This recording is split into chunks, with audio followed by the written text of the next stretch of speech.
Okay,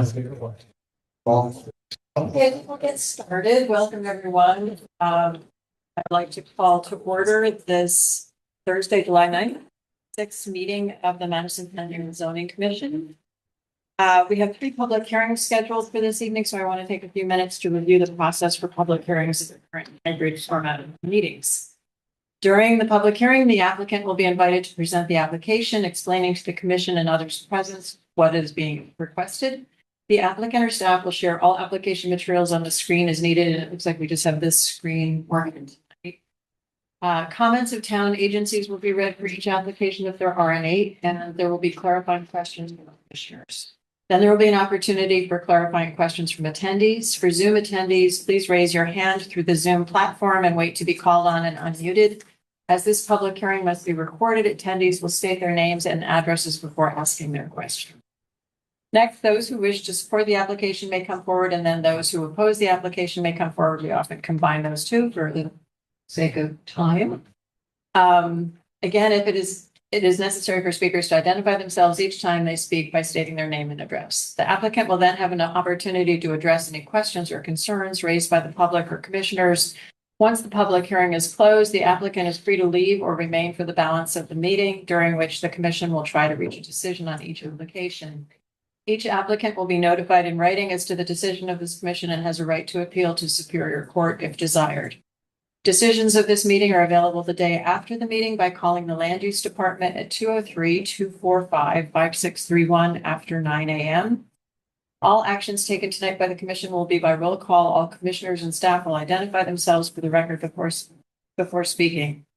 Seated this evening are members in alphabetical order: Mike Bugda, Jeff Downs, Vice Chair John Duza, Secretary John Morgan, Bob O'Connor, Janet Peckinpah, and myself, Carol Snow, Chair. Staff present this evening is Aaron Mannix, Town Planner. The meeting is live streamed on YouTube and will be made available on the town website for viewing. Additionally, I would like to ask that we treat each other respectfully throughout the meeting, and a reminder to please turn off your phones. The Town Planner will now read the legal notice. Notice is hereby given that the Planning and Zoning Commission will hold a public hearing on Thursday, July 9th, 2026, beginning at 7 p.m. Meeting Room A, Town Campus, A Campus Drive, Madison, Connecticut. This is a hybrid meeting, and attendees may also join via Zoom webinar through the webinar link or call in information below. Webinar ID is 915-8196-6735. The password is 452138. The following applications will be heard. 26-18 text amendment from the Planning and Zoning Commission. This is text amendment to Article 6 definitions and proposed Section 9.5 middle housing to address legislative changes pursuant to Special Session Public Act 25-1, House Bill 8002. Application 26-20 text amendment. Applicant is David S. Klein. Petition for regulation text amendment, section 4.1.35, to allow domestic pet-related services, including training, grooming, daycare, exercise, and pet socialization meetups.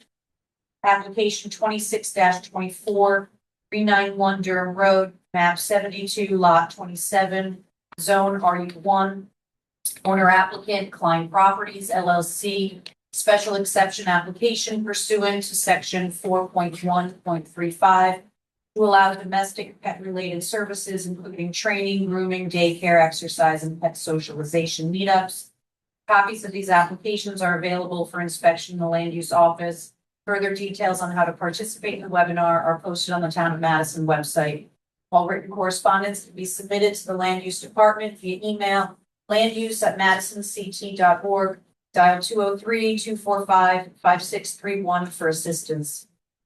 Dated in Madison, Connecticut, this 15th day of June. Carol Snow, Chair. Thank you, Aaron. Okay, so could I have a motion to open public hearing 26-18 text amendment? I'll provide it. Mike, thank you. Second. Janet. Any discussion? All in favor? All in favor. I'd like to invite Mike D'Amato from Tyke Consultants to present for us. Thank you. Okay, so the commission has a copy of the most recent version of the amendments, but I will just for the sake of the hearing, back up and just kind of give a brief overview. So as the commission knows, in November, there was legislation passed which requires all towns in Connecticut to treat certain types of housing developments by what they call summary review, which means that we have to allow these by right on any lot zoned for commercial or mixed use. The requirements that those types of developments be allowed in those areas and in that manner became effective on July 1st. So the situation across all towns in Connecticut is that as of July 1, this law comes into effect regardless of whether you have regulations on the books or not. So the regulation, just to clarify some additional points, would just want to make clear, does not apply to residential zones. It does not supersede any other outside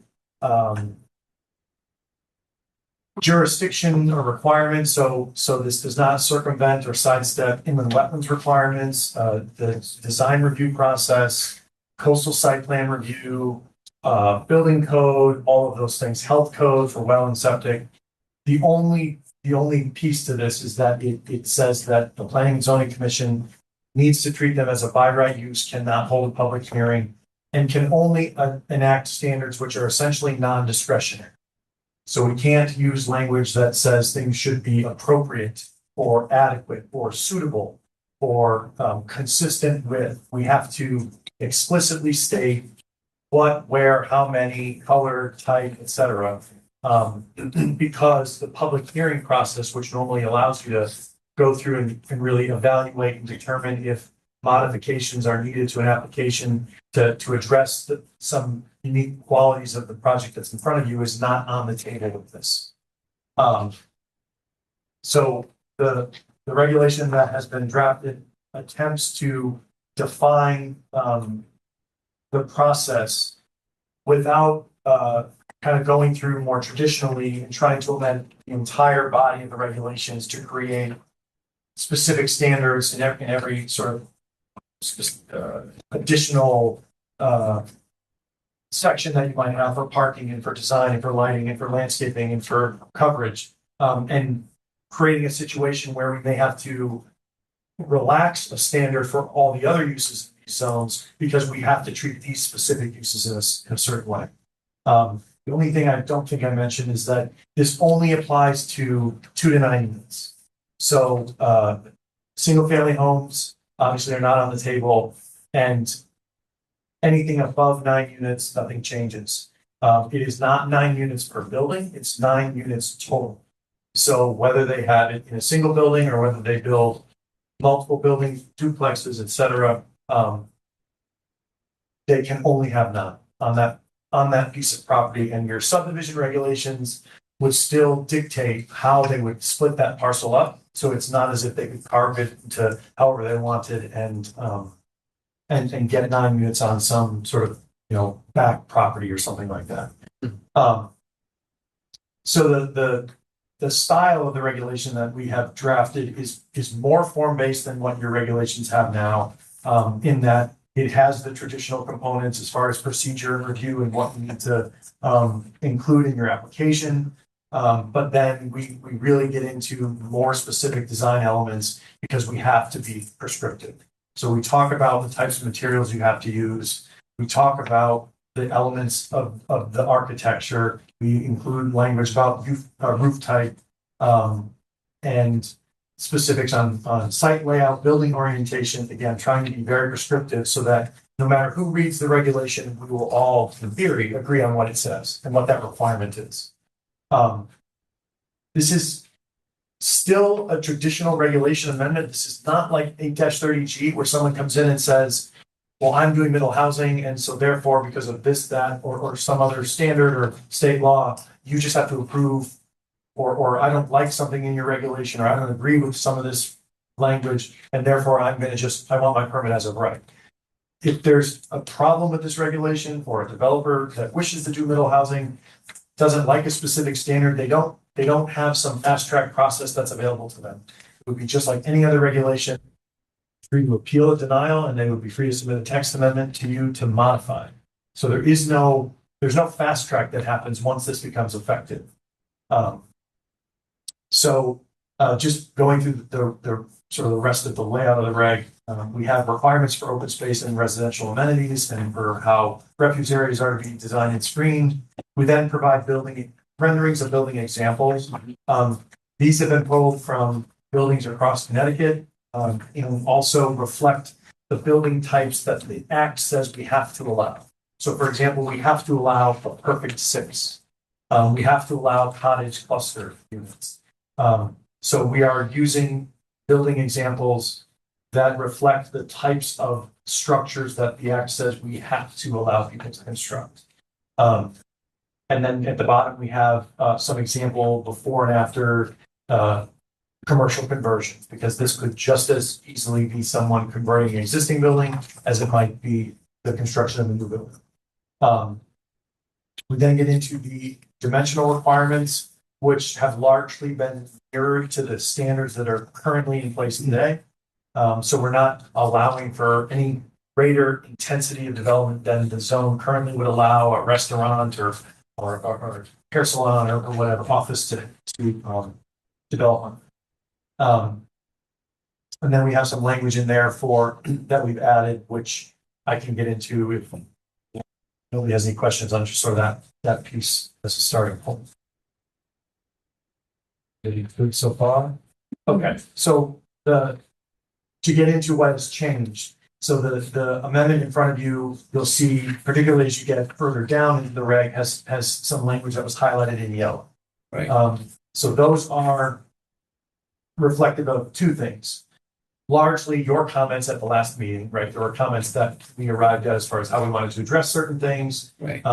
And clarify some language. And also there's a couple of things that I think I tweaked because every town in Connecticut in theory is doing this. And after going through this more times than I care to think about, we've sort of honed in on some stuff and clarity that this reg, I've referred this to multiple councils of government and we've gotten feedback. So trying to clarify.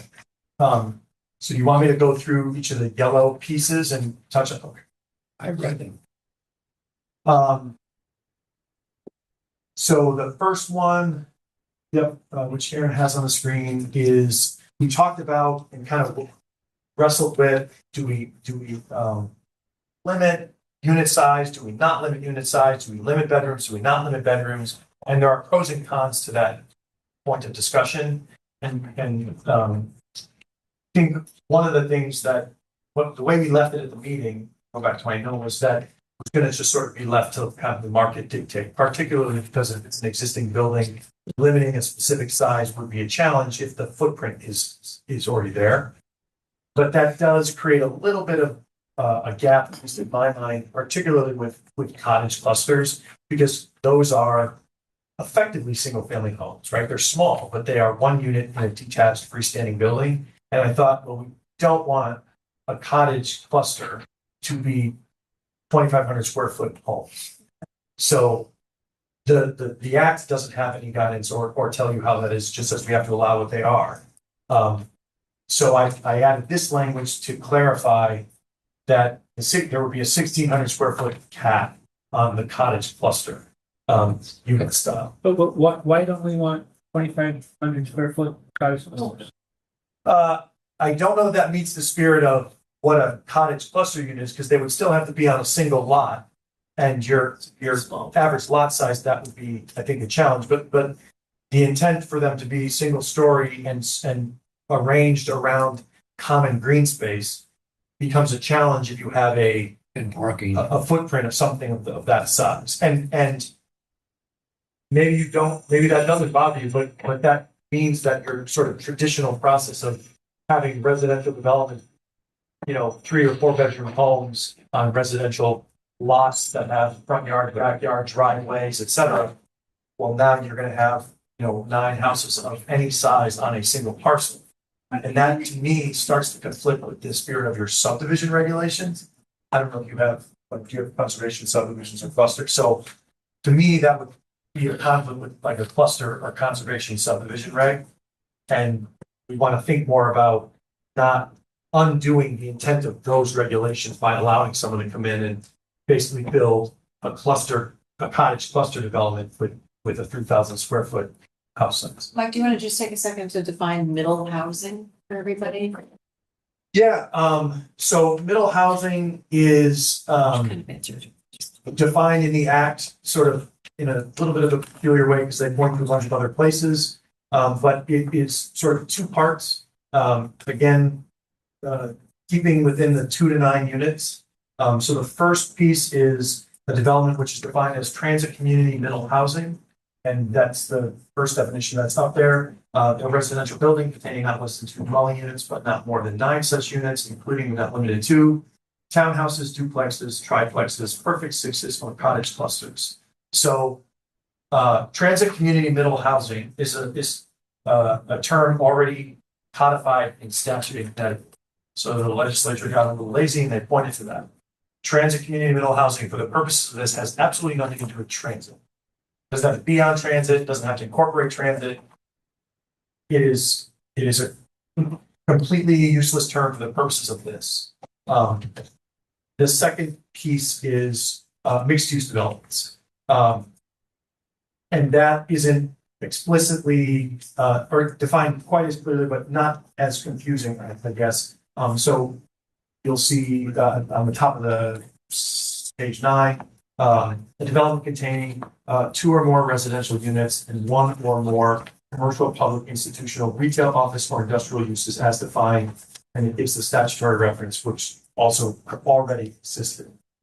Mixed use can be, and this is written in such a way to consistent with the fact that it needs to be allowed as mixed uses in a single building or mixed uses in separate buildings on the same property. So this clarifies that. Are we okay with the first yellow? So the commission is free to strike. Sorry, did I interrupt? Any interrupt from one? Yeah, I guess I still don't see, I don't see the inherent logic in limiting it to 2,500 or 16 square feet. 1,600. Oh, okay, we're limited to, okay.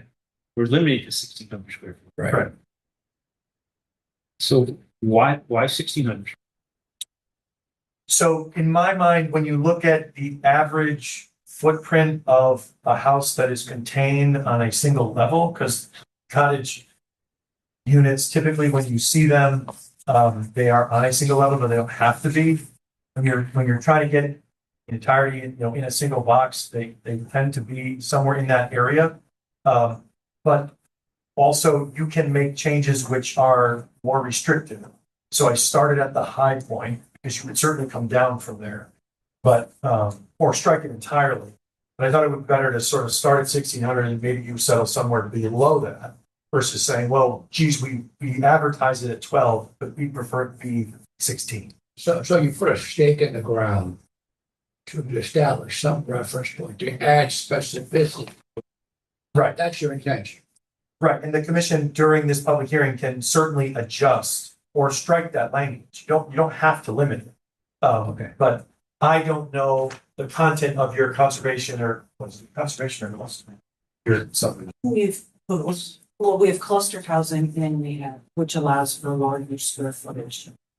And then two issues. So if you're gonna just eliminate the cap on those units entirely, I would want to make sure that, we all understand that there isn't going to be a conflict, because if somebody wants to do a conservation style subdivision based on your current subdivision regulations, and for one reason or another it's not possible, there's nothing that would stop them from just putting 9 single family homes on a commercial lot at the only thing that would hem them in would be the setbacks of the property.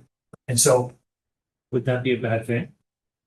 I'm not sure that 9 3,000 square foot single family homes in the middle of a commercial zone is consistent with the whole intent of subdivision regulations and. Well, wouldn't we want the market to determine that? The market will determine whether it's viable, yes, but sort of the use of land and the separation of uses is, you know, something this commission decides, and you can decide whatever you think is appropriate, but, Okay. um, The examples you're showing for the cottage units are all 2 stories. yes. Okay, you keep saying a 1-story. Because to me, that would reflect the largest footprint. And so from a coverage and setback standpoint, if they were gonna go to 2, then that would give them less coverage, and obviously the height would allow for it. But to me, the single story create that sort of more bulk or more mass on a piece of property, right? If I'm gonna put 1,500 square feet times 9 buildings on one property, it's gonna feel a lot tighter if they're all on a single level. So that's why I sort of backed into the number, assuming a single level, but if they were to go up, then yeah, they would have more than. Okay, we spent enough time on this. We can move ahead. The next piece is, some clarification on the process. So 4 talks about codifying the review process that the town goes through when an application comes in, because again, we won't have public hearings and items entered into the record. So this references that you as the commission will rely on information from various town officials in making your determination. That is part of your normal process, but isn't really written anywhere. Number 5 talks about conflicts. And if there's a conflicting standard that is adopted elsewhere in the regulations now or even in the future, the standard which is the most objective, because again, this is summary review, but also the most stringent is what will apply. So we don't have to worry about some language elsewhere that unwinds something that's in here and having an applicant come in and say, well, this line says this, and you know, I'd like to refer to that one instead of this. 6 clarifies that within the downtown village district, you still have to go through all the separate standards that pertain to that process, and that you're not absolved of that.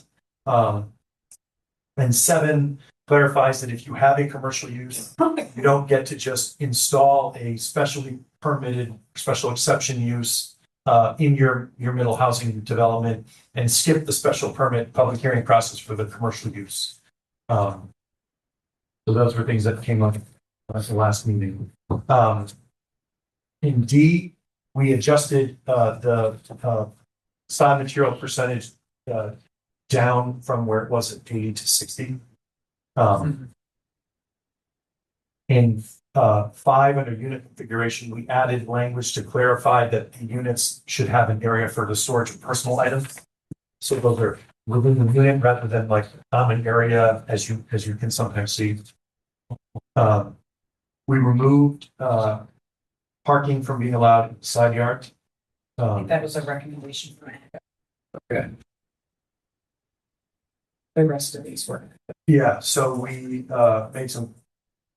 removed a couple of references to evergreen trees and specific height language, again at recommendation, and then the final landscape buffer standard continues double row of shrubs, etc.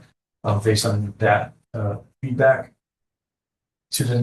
Moving to the next piece under lighting, we added the reference to the temperature not to exceed 2,000 per day. That was a comment from this commission.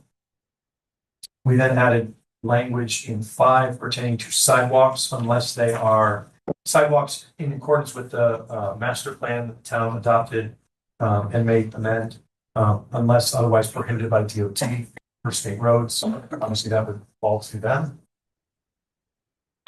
Do we need to say something there about connecting to existing sidewalks? If present? So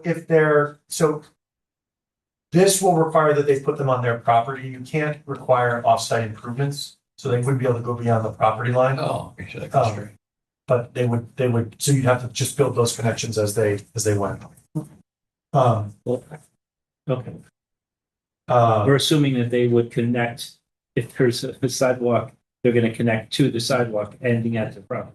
If there is one. Right, so they would connect to. From property the line to property property line. Yes, it would be for the entirety of their frontage to connect to where that sidewalk terminates at the Do we need to say that specifically? I I don't, thought it said along the frontage. yeah, so it says sidewalks along parcel frontage shall be provided. So to me, I think that covers it because, parcel frontage would be along the street. So we're not talking about a specific building or anything, we're talking about just the property. So I think that is sufficient, but if there's some other language or something, another term you want to add in there, we certainly can. But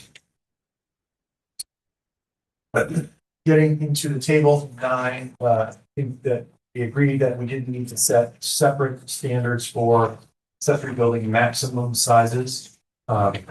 And building separation, because that would largely be driven by building and fire codes. And then we removed, as discussed, the prior language, which has the maximum unit size of 2250. We're running with the 3-bedroom, max of 3 bedrooms. Good so far?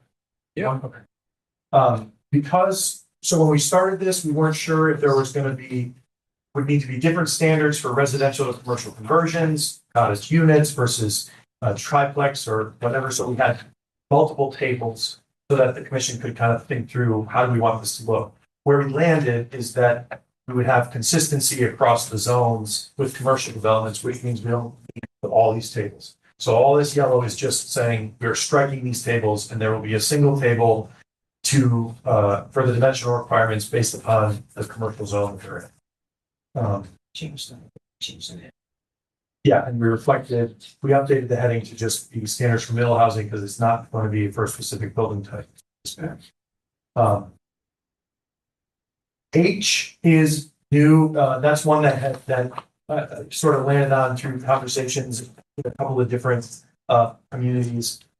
So one of the things that's a little bit awkward when you think about this is those commercial conversions. And how does this work when we have really specific design standards for really old and what would effectively be non-compliant existing buildings? And how does that work? And where do we draw that line? And so we have number 2 there, which was existing before, which is the alternative compliance. Right. But ahead of that, some language that we included in other regs and I put here for the commission to consider is sort of an explicit statement of where the commission does draw that line. So this basically explains that we recognize there will be nonconformities that exist for commercial buildings that already have been constructed. However, the things on this list, the following items, we're not going to recognize any nonconforming qualities of that building or development when you ask to intensify your use to something like a middle housing development. So those items are currently lighting, the open space and residential amenities, the buffering, and operable windows. So, we can adjust that list. You can decide it's not needed and strike it, but I thought it helps clarify how the approach would be on a existing commercial building. So I thought it was worth including. And then the last item that's here for 2, which is largely existing from the last time we saw this, except we added onto 2 and to 3 and adjusted the order to make the first items 1, 2, 3, and 4 required. Rather than having sort of a mix of items on this list and it could be this, could be 1, or it could be all of them. We basically are now saying you have to meet items 1 through 4 to make it more specific, set the bar a little bit higher and not have it just be that someone comes in and says, well, it's in compliance with the POCD or, some sort of more fluffy request to deviate. So, and I think this is in keeping with some of the comments that may have been received about trying to, again, dial this up a little bit. So this will set that bar higher. And I think as we've discussed, this law became effective 8-9 days ago. It's effective now. So I think we're really in a position where we need to get something on the books and we can always adjust. You can always adjust after a development comes through and you decide you don't like it and you wish you'd done it differently. What's probably better is to set the bar a little bit higher and have someone come before you and say, this isn't reasonable. And we adjust this down and have you say, yeah, that makes sense. And find that standard to be lower, which is kind of the approach we've taken with some of these things.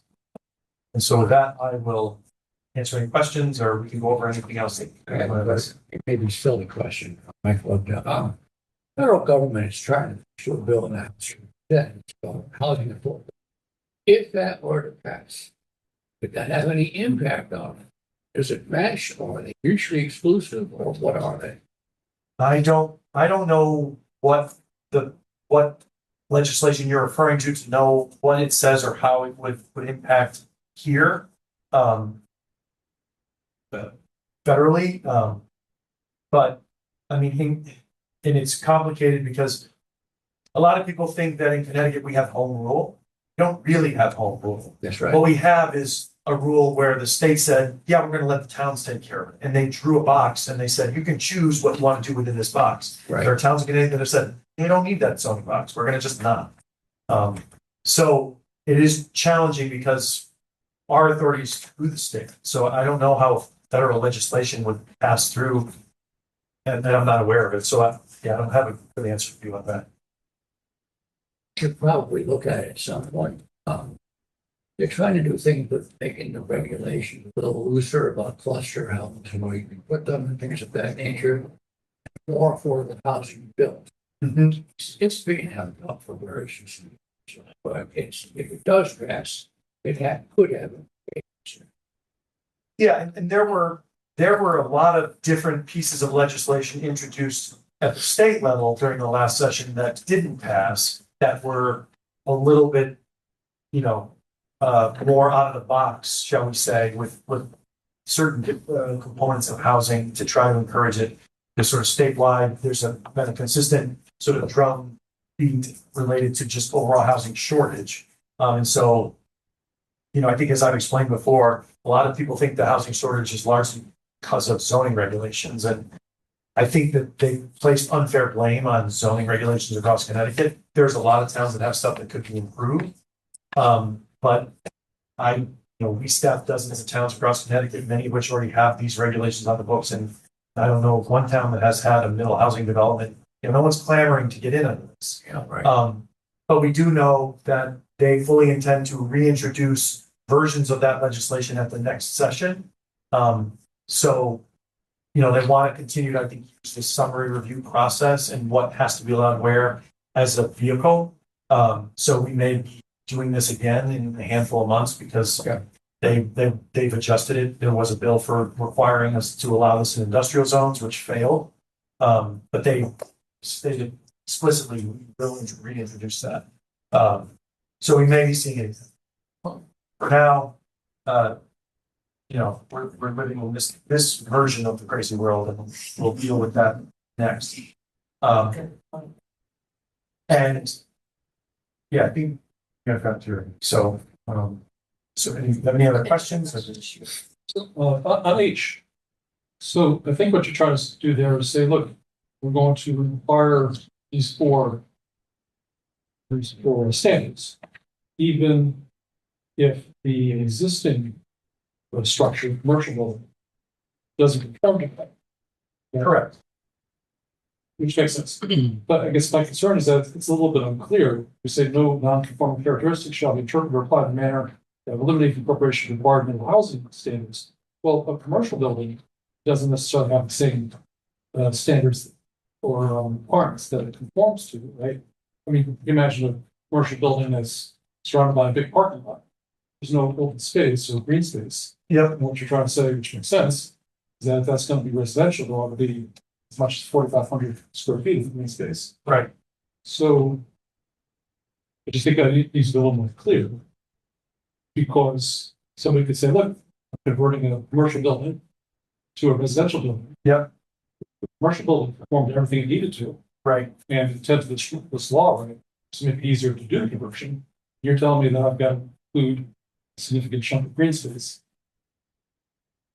Yeah, so I mean, I'm happy to adjust the language to something that you think is more clear. I think in my mind, because they would be, they have a conforming commercial building and then they make application under this section, the standards in the table that apply. So they would be coming to you saying, we have this pre-existing non-conforming condition. And traditionally a pre-existing non-conformity that has been established lawfully can remain unless they're intensifying it or whatever. And so, what we don't want them to do for these specific 4 items is say, well, I already have, floodlights all over the building. I'd really prefer those stay. So, yeah, I mean, if there's different language, or I'm happy to brainstorm how we can modify that language to make it more explicit if you think it's unclear.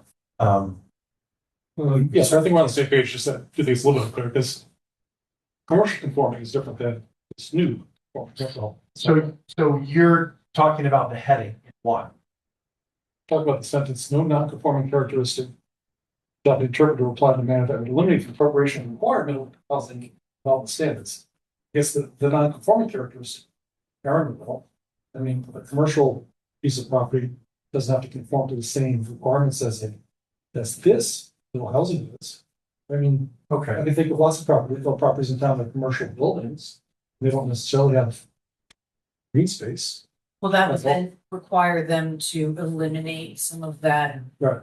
parking area to create space. Is that what? Yeah. Is, Exactly. Yeah.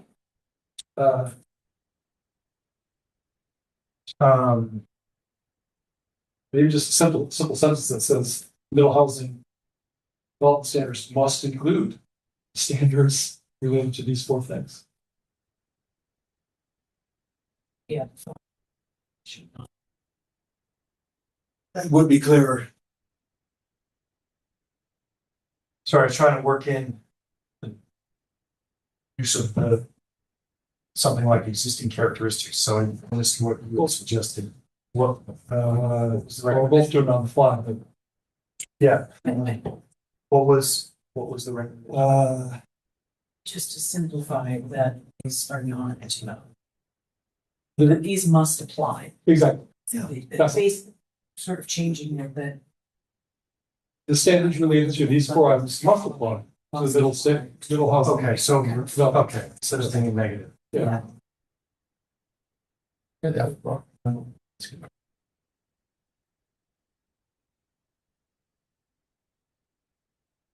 So what? that would into the following standards.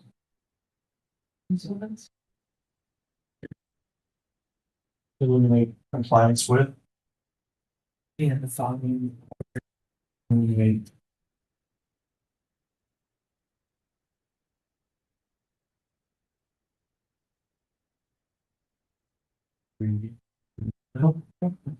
standards. Development standards, or the following standards. So what if it said, however, no non-conforming characteristic shall be interpreted or applied in a manner that would eliminate compliance with the following development standards? That's confusing. But if you just, Well, you don't like the word must, right? Put it positive. Yeah, I don't know how to get there from the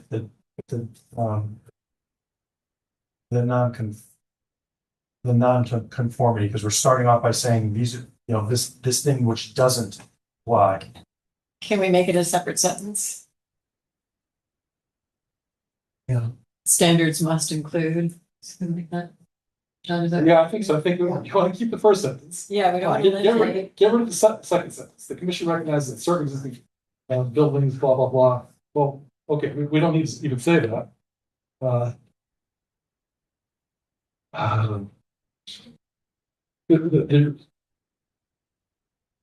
The following middle housing development standards related to lighting, open space, resident amenities, landscape buffering, and operable windows must be included in the conversion.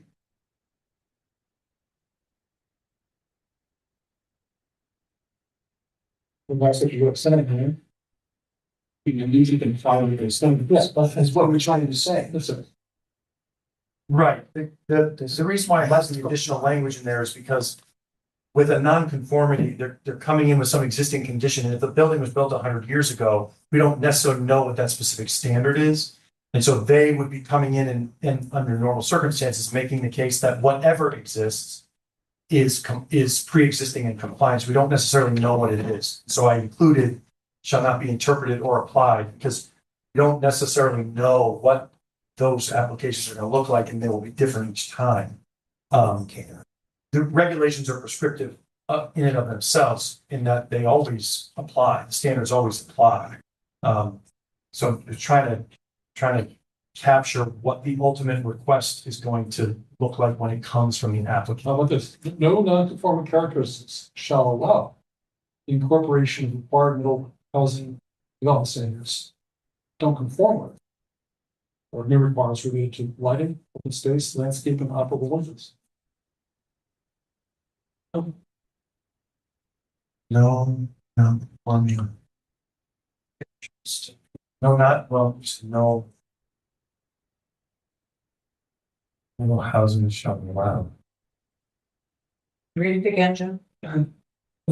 No existing non-conforming characteristic shall allow the incorporation of middle housing development standards that don't meet the rules related to lighting, space, landscape buffering, operable windows, something like that. But it makes sense to say no non-conforming characteristics shall be interpreted or applied in a manner that would override the incorporation of required. In a manner that would prevent. Yeah, prevent, there you go.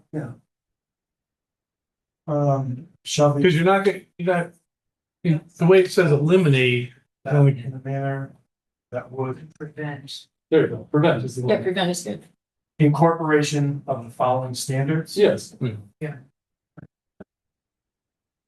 me type it before we all forget it.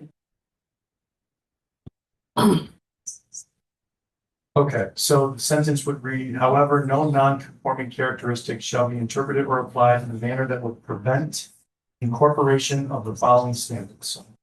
sure. There you go. does middle housing development belong as part of that still or not? I took it out because we have it in the first sentence just to make it a little bit less wordy, but we can add it back in. If it's still implied in that sentence, I'm fine with it being out. Yeah, I mean, I think because it's that specific section and then we have it in the first sentence, we're okay. Okay. Just to make it a little bit less of a mouthful.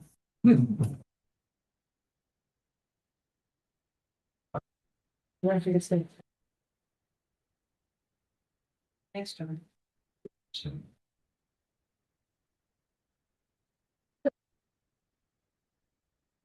Any other questions or comments?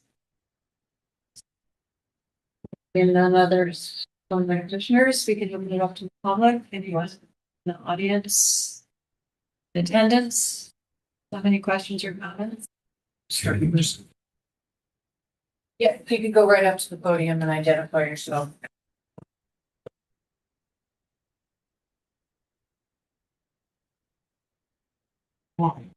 Sure. I'm Laura Downs. I live at 54 Quarry Ledge. I just had a question about the zones that are included. And that chart that shows, and then it refers to the map as well. And I think, sir, you mentioned the downtown village district as opposed to those. Which is not mentioned in that chart. So I just wanted to clarify. So, good question, Mark. The downtown district is the commercial district. The downtown village district is an overlay of additional standards that are still applicable within the downtown district.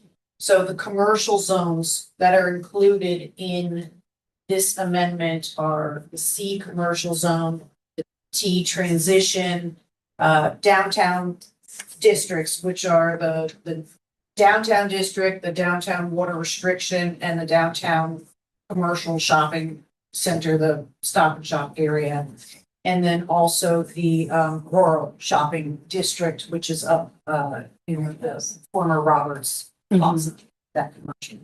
Okay, it's just when you look at that map, the downtown village district with the cross hatches that go over there, there's a piece of that is on our property that shouldn't be. So The village district does expand beyond the downtown district.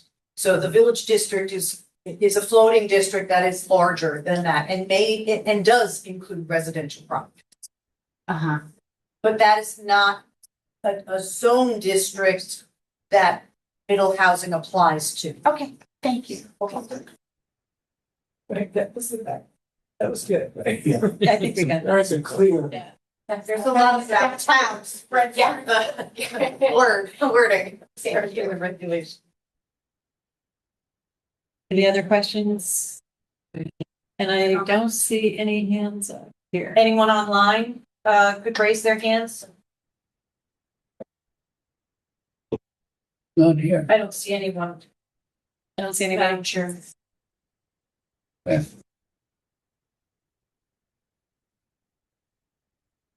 Right. In that case, we've got a motion post.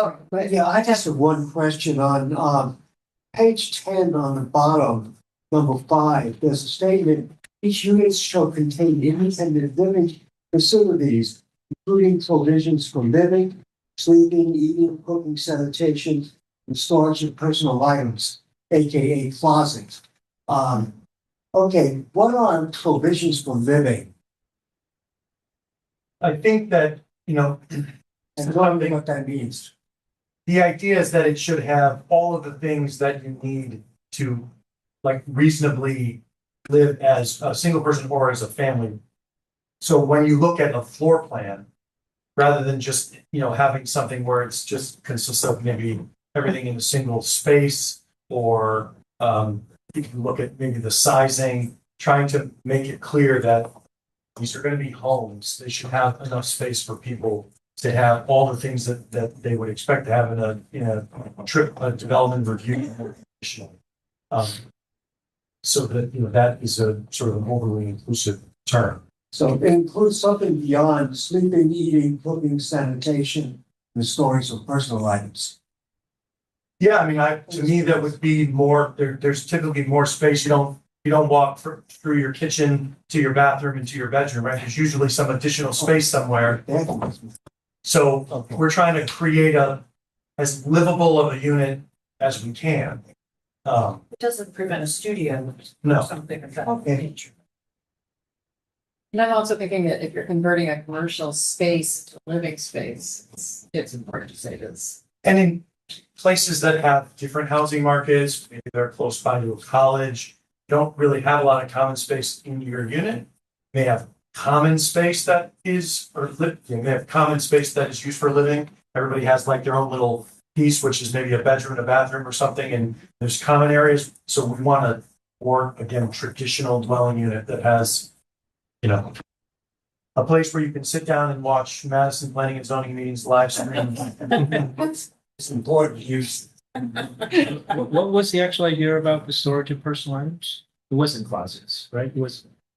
What, That was a recommendation from the commission at one of our earlier, when we first went through this draft of being able to have some interior storage for. I don't think it's just closets, it's things like bike storage. yeah, So that's what I thought. Yeah. yes, and we've had issues come up in other places with developments that are conversions and things where they don't provide space for storage, and outside areas become the place where Yeah. people store bikes and Christmas ornament, whatever. Yeah. And then, yes, you have like a second floor unit with a deck or a patio, whatever, and there's storage there. That becomes a fire marshal concern. So there should be some space, in the unit for secure storage. For each unit? Each unit, right? It seems a little too restrictive.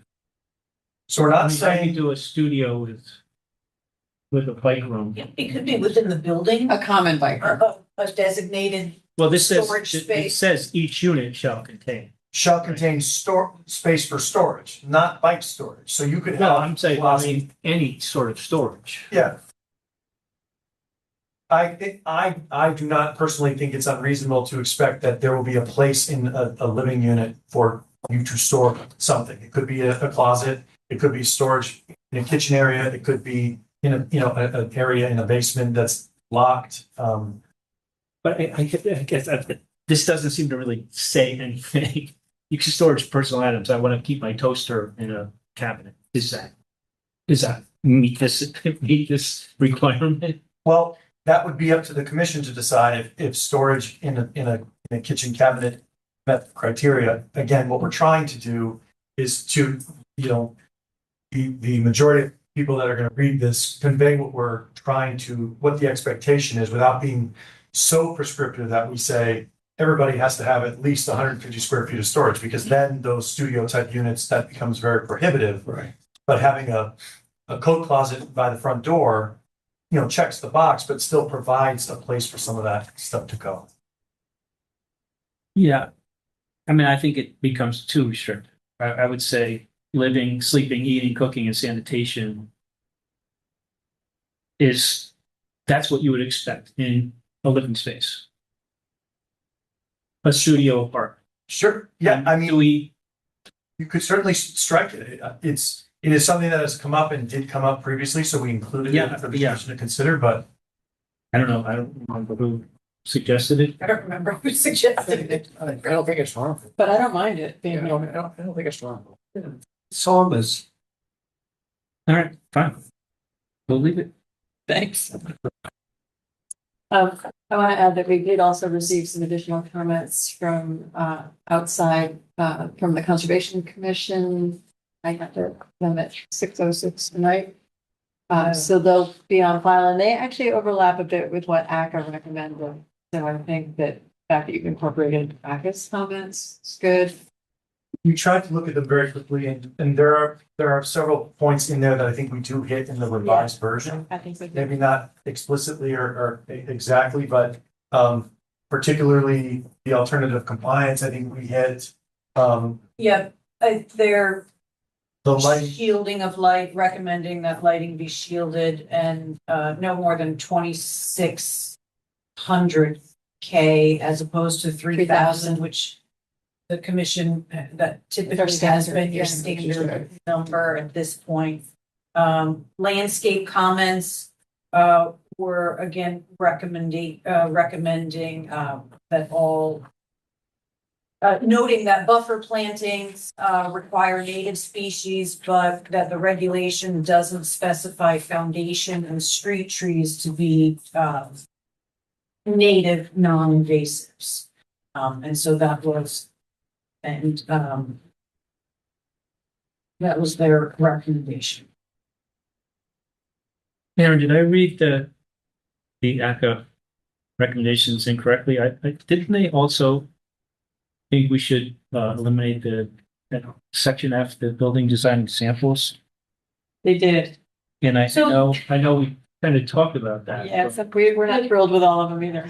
I was not thrilled, I think, with some of the examples and in conversations and discussions with them about the examples of, they may not want to see that particular style cottage unit or those little pointy eyebrows over the windows of the commercial conversion to residential. It's not particularly, what they're looking for. And, we had talked about, we could, Mike emphasized that these are actual projects. These are actual examples of things that have been permitted and built with it. So they're all buildable, viable In Connecticut. structures. We could, we could swap out photos of existing developments. We don't have perfect sixes in town to use a local example of. We probably have a cottage photo that we could swap out, those types of things. We don't have a whole lot of or any full commercial to residential conversion examples from Madison, so we're a little limited in pulling some local examples versus some others that exist statewide. And it's not to say this is specifically what we want, but this is just for example, what that style of building It's typically not restrictive in any way. It's just exemplary. That's correct, and and they struggled with that a little bit because they didn't care for them necessarily. so I get that. Can't account for taste. So 2 points that I would make are, one, one of the things we experienced on sort of the opposite side of the end of that was that to people that are just hearing about this, a member of the public or a layperson that hasn't been following along with, everything that goes on in land use and legislation, the idea that middle housing and something being as of right, et cetera, can feel a little bit concerning. So by having examples to show that these are not large 6-story, 60-unit, right? And just to give examples of the context of the building, a picture is worth 1,000 words. So, some of this is showing people what can be built so that they don't use their imagination, not trying to follow 15 pages of jargon. But personally, I don't think that there is, I'm concerned with that you guys including in any motion, like an acknowledgement that I can work with Aaron post adoption to swap out with local examples, right? These are not regulatory. Right. So if she gives me a half a dozen examples, we can work to try to see if we can swap those out, and it's not part of the text. So I think you could include that in a decision if you wanted to.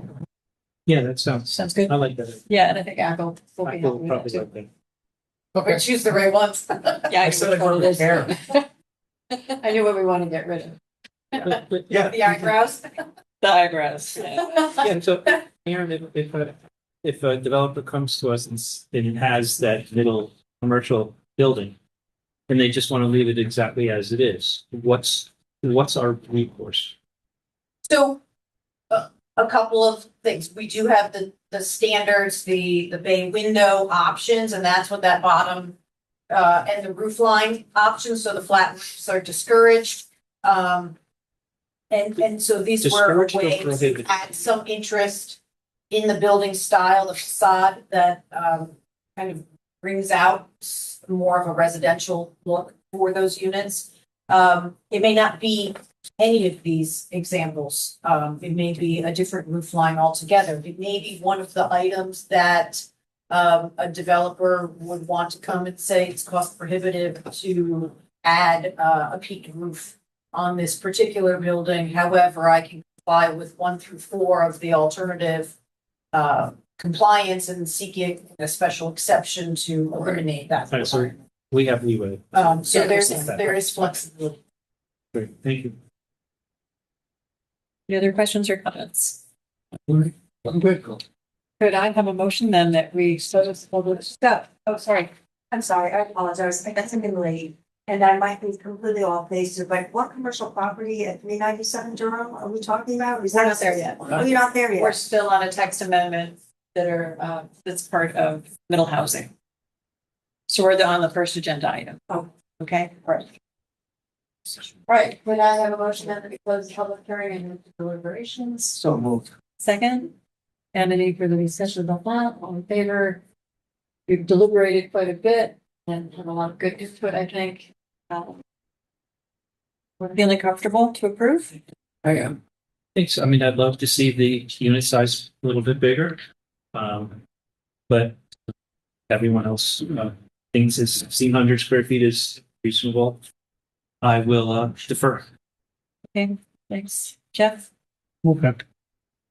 John, you say you're happy with your text Well, sounds good to me. Yes. and everything else? Okay. In that case, could I have a motion? We have staff draft to read, motion to approve, and we have a draft resolution. The following draft resolution is offered. Voted that the Madison Planning and Zoning Commission approve application number 26-18 text amendment applicant Madison Planning and Zoning Commission. Text amendment to Article C definitions and proposed section 9.5 middle housing to address legislative changes pursuant to Special Session Public Act 25-1 HB 8002 as amended during the public hearing process. This approval is made based upon the finding that this amendment aligns local regulations with state law and the town's plan of conservation and development, particularly policy G, diversify Madison's housing supply to meet the needs of households with a range of incomes, family size, and ages. The effective date of this approval is July 13th, 2026. Thank you, Jen. Second. So, any further discussion? All in favor?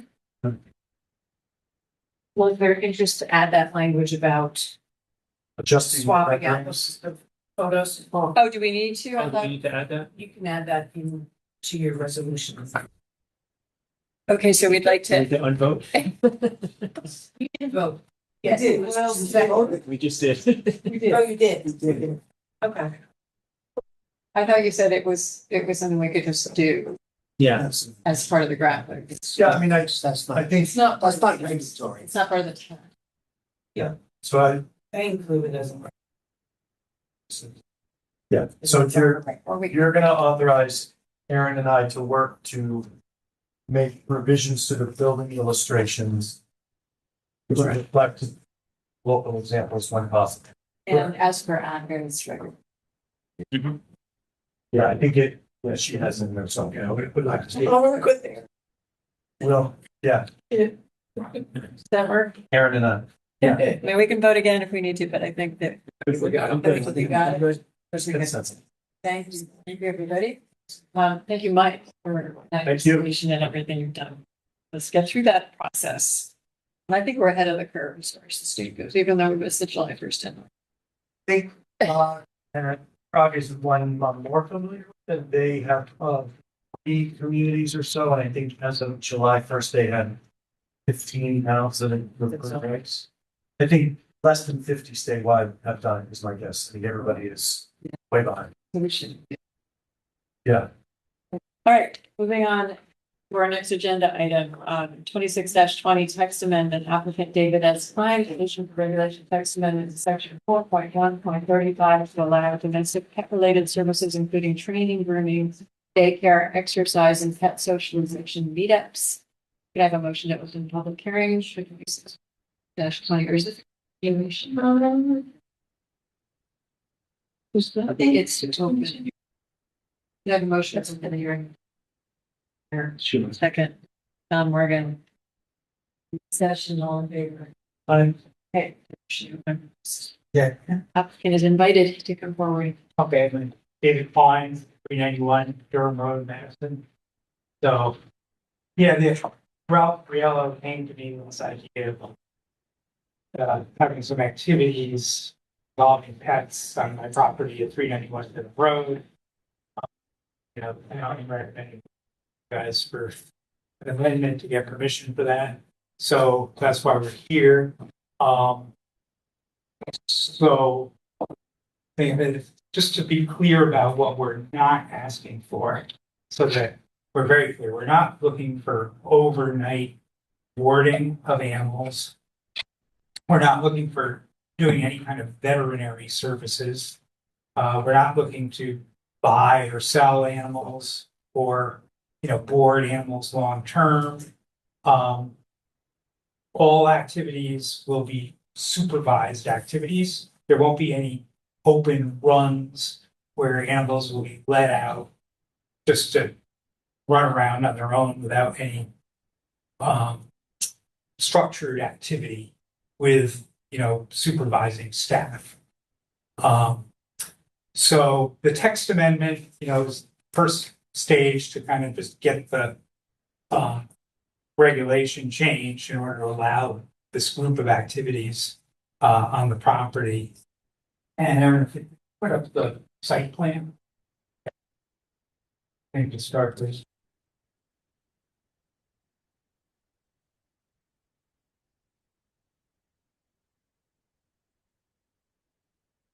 It was the first item in the list of things.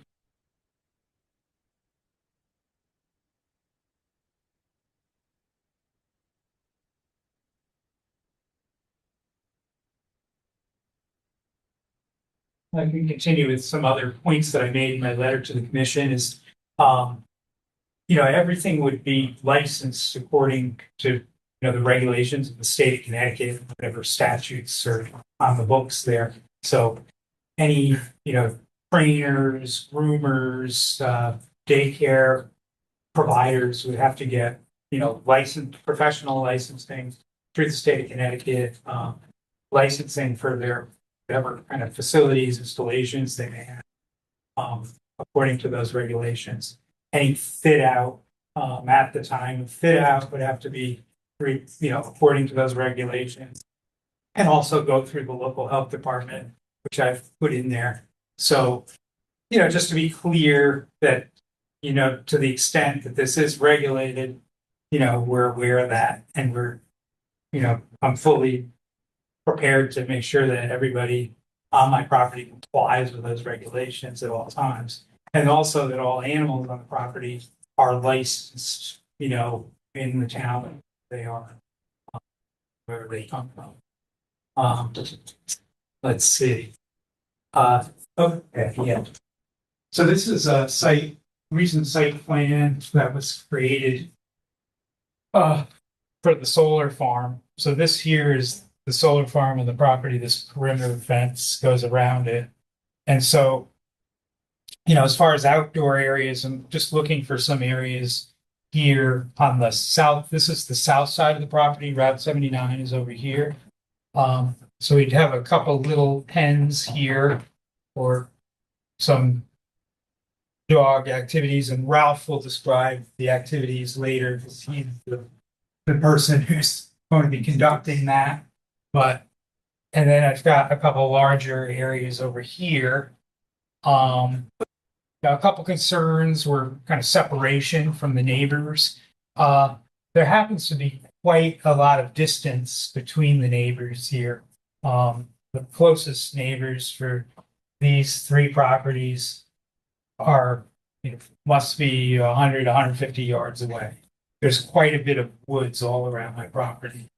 The only property that might be somewhat affected directly is there's a new house on the corner here that isn't occupied. It's been under construction with the process very, very slowly being built. So there is a fence shielding a good portion of their property from the edge of the street or the setback on the street along here, but it's about 8 feet high total. So that gives them quite a bit of a buffer. The only thing they might see is a little bit coming in through here, through the woods, but it is wooded. Most of these outdoor activities too will happen, during the spring, summer, fall months when there is foliage on the trees. So we have quite a bit of separation, but when there's foliage on the trees, it's even harder, to see what's going on, to observe it. And there's also a buffer of dense white pines. These are all white pines at the west side of the property.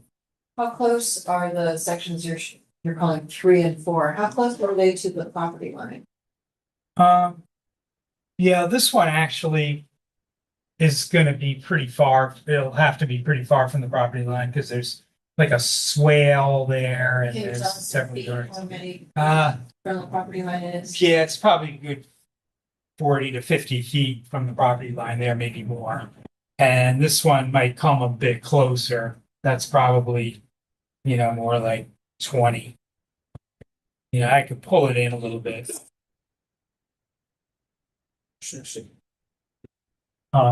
would be nice to know the actual. Yeah, that's what I'm thinking. feet. Yeah, well, as I said, there's quite a bit of buffer, between the neighbors there. So, And what kind of fencing would you provide? Ralph can speak to that later. Ralph, did you want to talk about that a little bit? Sure. We're looking at welded wire fencing, red top, which is equine and farm horse rated. We are also working with a fence company contractor to put in black chain. 5 feet. So no sound barriers. No sound barriers. No, but there aren't any noise issues. We don't have groups of dogs. It's not a daycare or a kennel where there's dogs barking. This is like a gym membership for dogs. Dogs come in one at a time. The text amendment calls for daycare and training, exercise room, and socialization. Yeah, well, that, would be subject to sort of a fit out for daycare and for grooming, you need indoor areas.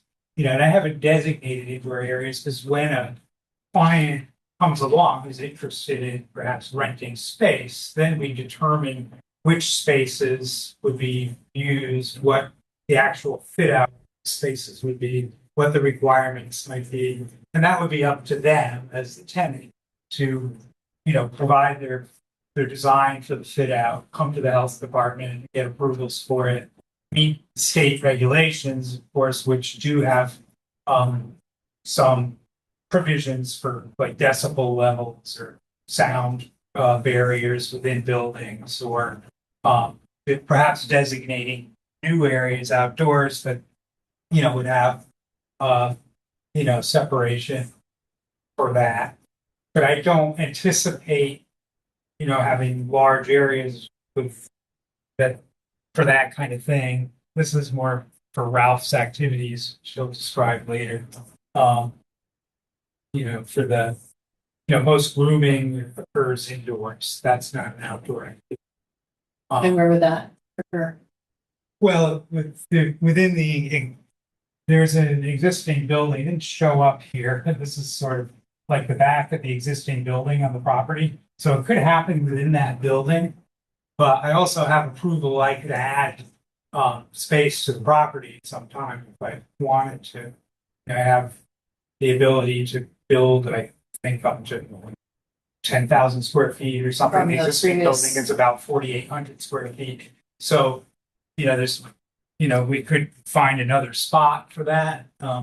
Maybe probably not along the road then, maybe either in the existing building or somewhere at the back somewhere in this area. So those are all things that will be addressed at that time, and then we coming back for another, set of approvals from yourselves, in order to address those issues at the time when we actually get, if a tenant ever comes along who's interested in doing that kind of thing. I do have in my special exception, there is approval for a swimming pool, and that's been there for 35 years, but we haven't done a swimming pool, and I don't anticipate doing one, but you never know. So if that happens, though, we have to come back and So you come, review before the us about the solar farm. part. You come before us about the solar farm. And we have a pending application about a 4-unit multifamily, which is not shown on. Right, that is up here. This is let's see here. I think this is the property line. So that's up here. That's in this area up here. So that's a separately deeded And parcel. there's also a shed barn structure.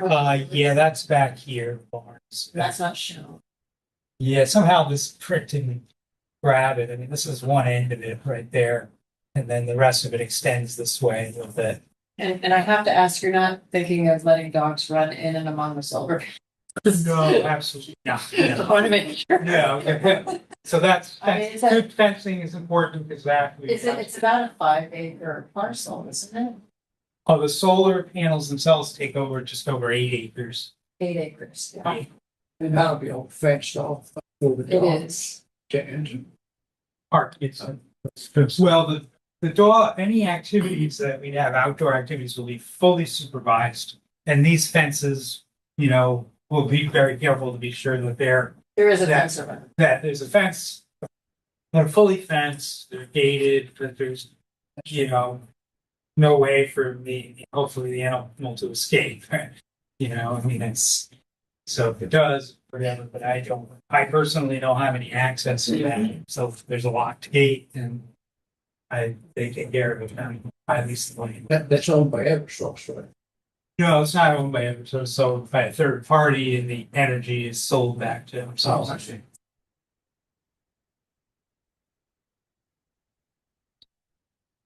Any other questions?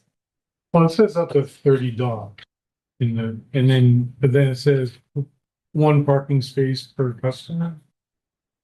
Is there enough parking for that activity? Well, Yeah, well, I guess about 38 to 40 spaces, if I maximize my parking lot. I mean, it's not gonna be, in my opinion, any worse than when I had the golf range there. I think when I had the golf range, that parking lot was packed in the evenings, or during the summertime. And now the old T line from the golf range runs kind of diagonally across here. And so actually now I even have more space because there's a driveway that goes around behind the building.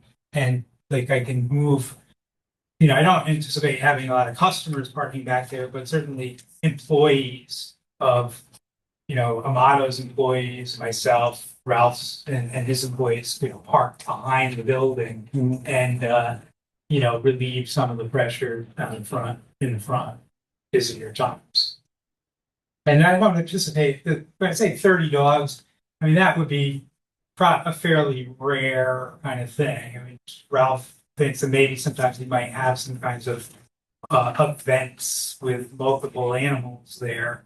But that's not going to be an everyday thing. That might happen Aaron, once a month, once every several months. so this pet socialization meetup is just not gonna happen every day, or, I mean, Well, I know what that means, in other places, and all 30 dogs could be, going on a run together. Barking at the same time. Can I speak about the business stuff? Because he's the landowner. I own the business. For some reason, nobody has bothered to ask me. Everything has been directed to David. I understand he owns the property. You didn't define yourself as being the business owner until just now. So, you say you want. My name is not listed in a lot of the paperwork because nobody ever bothered to talk to me about this. I was just told from the landowner to stop what you're doing. The town said you can't do this. I read the text exception. I gotta admit that I'm very confused because when I read the text exception, it says a retail service occupation. I have an office, I have a little garage, and outside in the grass, dogs run around in a circle in a fenced area. And that's what we do. We do it on site at the First Congregational Church every Friday across from the Madison Farmers Market. Last year, we were at Clark Field in Old Saybrook every Sunday, last Sunday of every month. We've submitted multiple letters from businesses that we've worked with about our professionalism, cleanliness, lack of noise, lack of issues. So I'm, like I said, I see us as a retail service occupation. People come, they pay, their dogs run around, and they leave. We don't. Before we go further, I think, Aaron, it would be helpful if you could pull up the text amendment that we're considering right now. And there's another agenda item, which is a special exception if we approve this text amendment. So, I don't think we're here to argue about what was written 35 years ago and whether your interpretation is correct or ours. We're now being asked to judge or to decide on an application for this text amendment, which obviously affects you and impacts you. But the applicant is Mr. Klein. Yeah, Ralph, we got like a two-step process here. So we have to take care of the text amendment, which is kind of my business. Okay. And then the next process is sort of like getting approval for your specific activities. And then, I think you can speak better than I can to what your specific activities describe them. So I'd like, that's where we'll let you in. Thank you for the clarification. Yeah. Thanks. And so I can screen share the proposed text language, David, that you provided in the application. Additionally, in the application, there is information.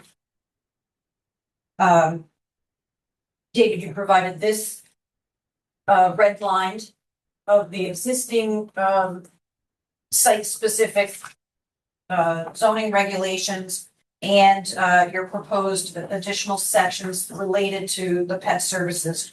You provided a letter dated April 27th to the commission about what specifically you're seeking and how that's translated into regulation. And in that was information from Alpha Dog Events, a letter dated 4/22, which was from Ralph Riello.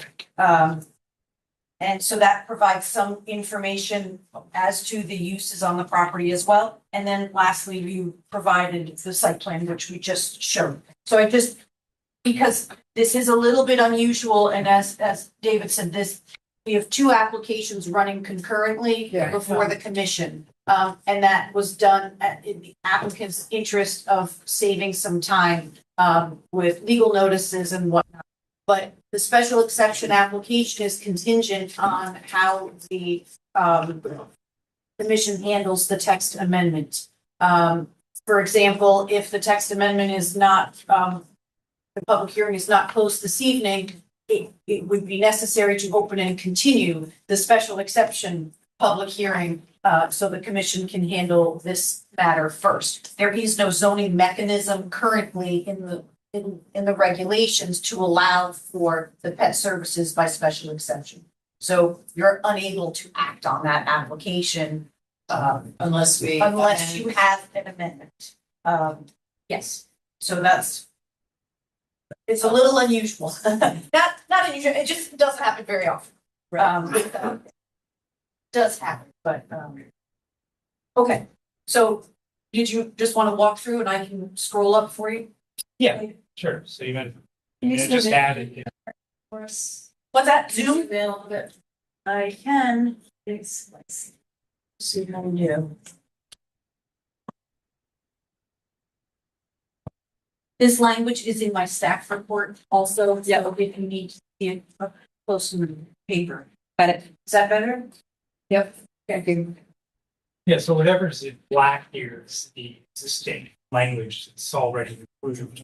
The zoning regs. that Which was governs approved, like- Activity on my property. Like 93 or something. Let's see, it was probably first parts of it in 92, 93, and then it was updated a few times and subsequently. There were some additions. I'll scroll. Go all the way down to the bottom. Okay, so here we go, just the pet related things. So these are the things I'm looking for. So again, there's no kenneling, no overnight stays, no veterinary, no animal sales, which are put on the bottom. So here we go. Prior appointment, no more than 30 dogs on premises, no animal remain in the facility outside of operation or overnight. Hours of operation, 7 to 8. Waste collection would be, we've all seen those little poop collection stations that they have in parks and things of that sort, the bags and a little receptacle to put it all in, and those would be collected on a regular basis. Or staff would be required to pick those things up right away anyway. It was to be ignored. Then noise, we'll do our best to limit noise. If we find that there are animals that are excessively noisy, we'll just ask them not to come again. And I didn't see that as, a direct, effective way of handling it. Again, I said there's plenty of buffer from the neighbors, so if you do get an occasional bark or two,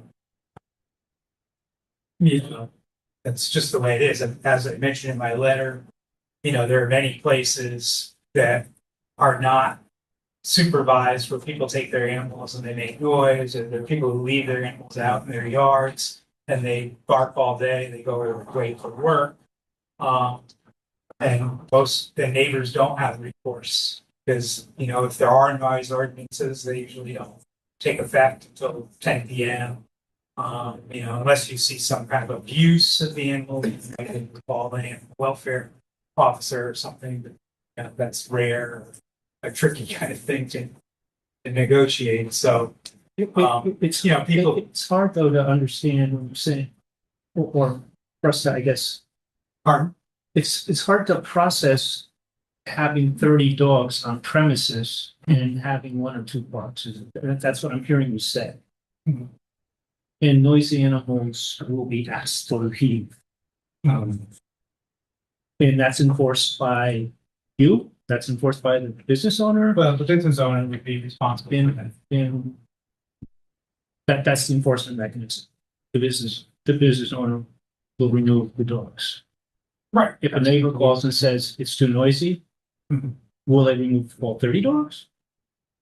Well, I'll go talk to the neighbor. You know, I believe in neighbor to neighbor conversation and discuss it and try and, you know, see what the particular issue is that they have. And I've had issues with neighbors before. I go and I talk to them, and, discuss it, say, hey, what can we do?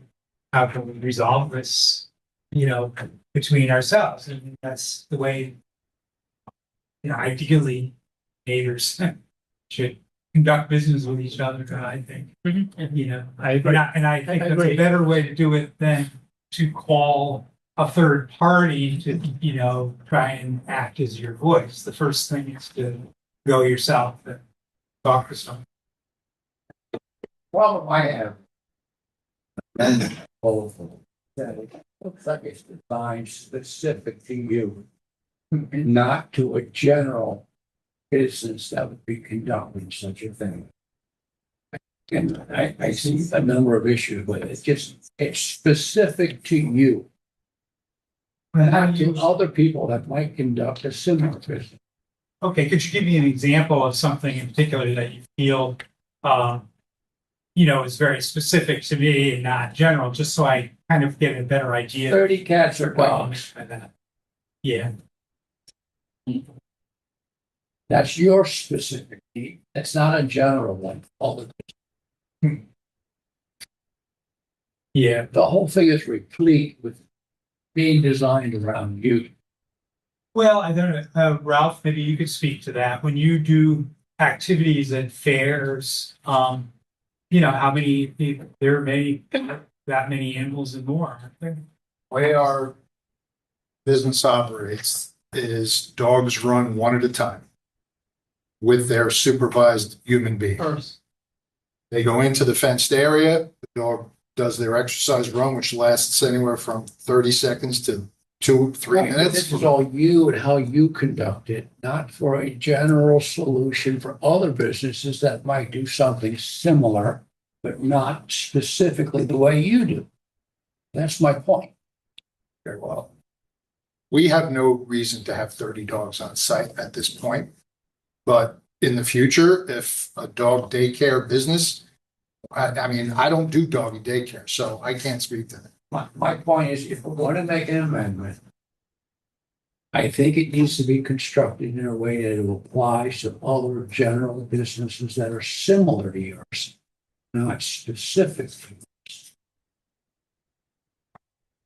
Yeah, well, I've got a number, like in order to, for a doggy daycare to be profitable, it would have to have about 30 as a minimum, you know, somewhere in that number of animals in order to, you know, if it's a commercial operation where you're paying rent and you're meeting all the state regulatory requirements and health department requirements and things, there are certain economies of scale where in order to make a business viable, you've got to have, you know, a certain number of animals, or it's just not going to work. Would those dogs all be inside? Yes, dog daycare is an indoor All business. 30 would be inside. And currently there is no indoor space to have a doggy daycare business. Everything we do is outdoors. That's not specified in this Yeah. No, it's not. Okay. I just want to regulation. remind you guys that we're going to ask questions first and then we'll open it up to the public because I can see there are a couple of hands ready to go. I want to speak a little bit more broadly and Aaron, please correct me about this, but to me this, you know, this whole section is one of many that were done in the 90s and they were actually kind of spot zoning. And this is like spot zoning the spot zoning is.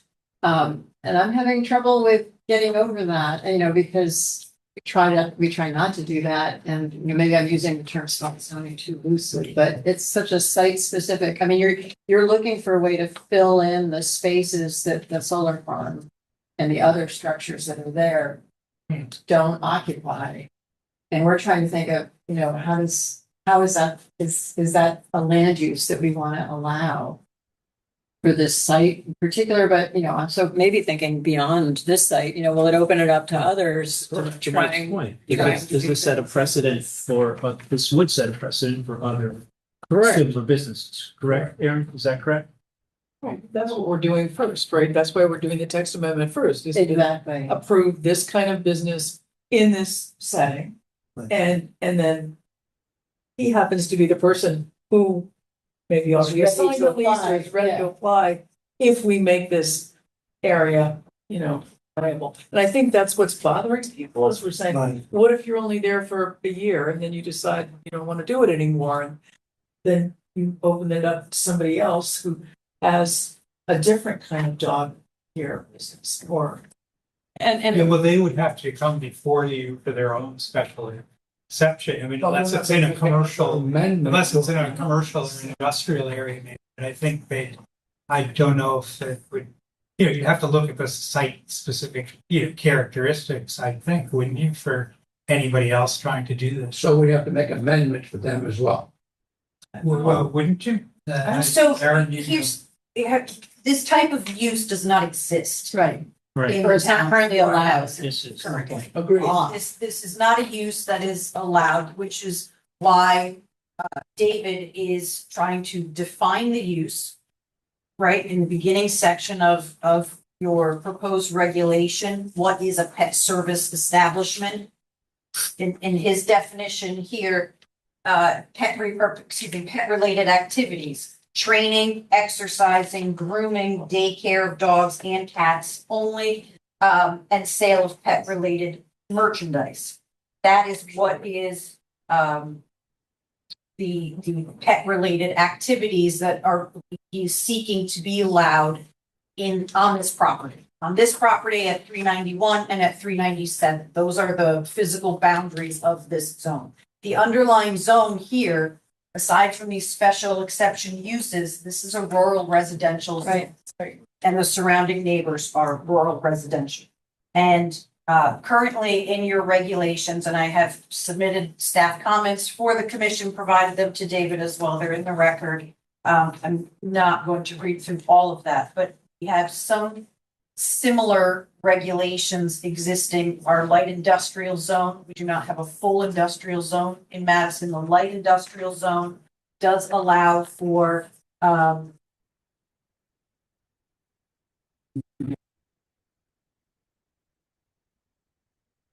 it allows for indoor veterinary hospitals or indoor boarding kennels for dogs and cats and similar animals.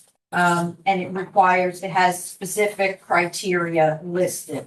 And the second location in your regulations that deal with dogs and any outdoor animal runs or activity areas is another site-specific special exception zone just north on 79 on Durham Road, currently and has been occupied by Madison Veterinary Hospital, I think since the adoption of this regulation.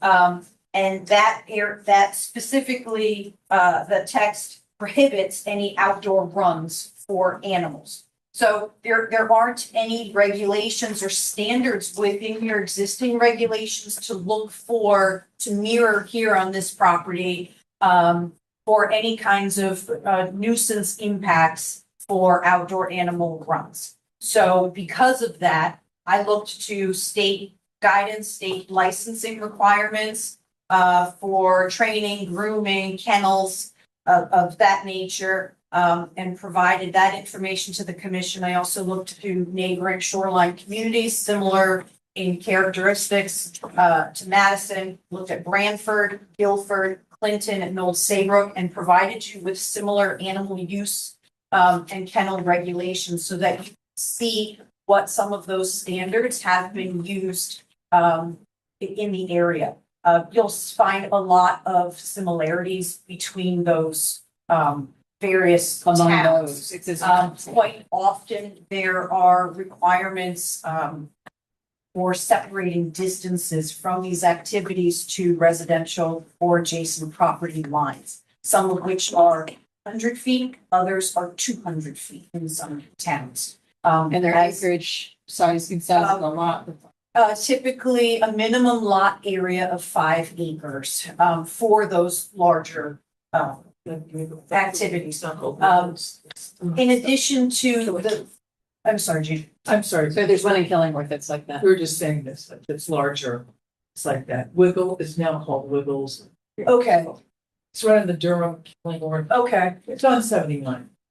Okay, so as the other, not just separating distances from property lines for the activities, but, some of the efforts to address noise concerns, the sounds of dogs barking, they're requiring solid or 6-foot walls or berms, landscape, things that would actually deflect some of that noise, from traveling. Again, David touched on some of these for interior and noting the state's regulations, ventilation, adequate ventilation, grooming, and some daycare is inside. There is an outside component, clearly with dog daycare or socialization.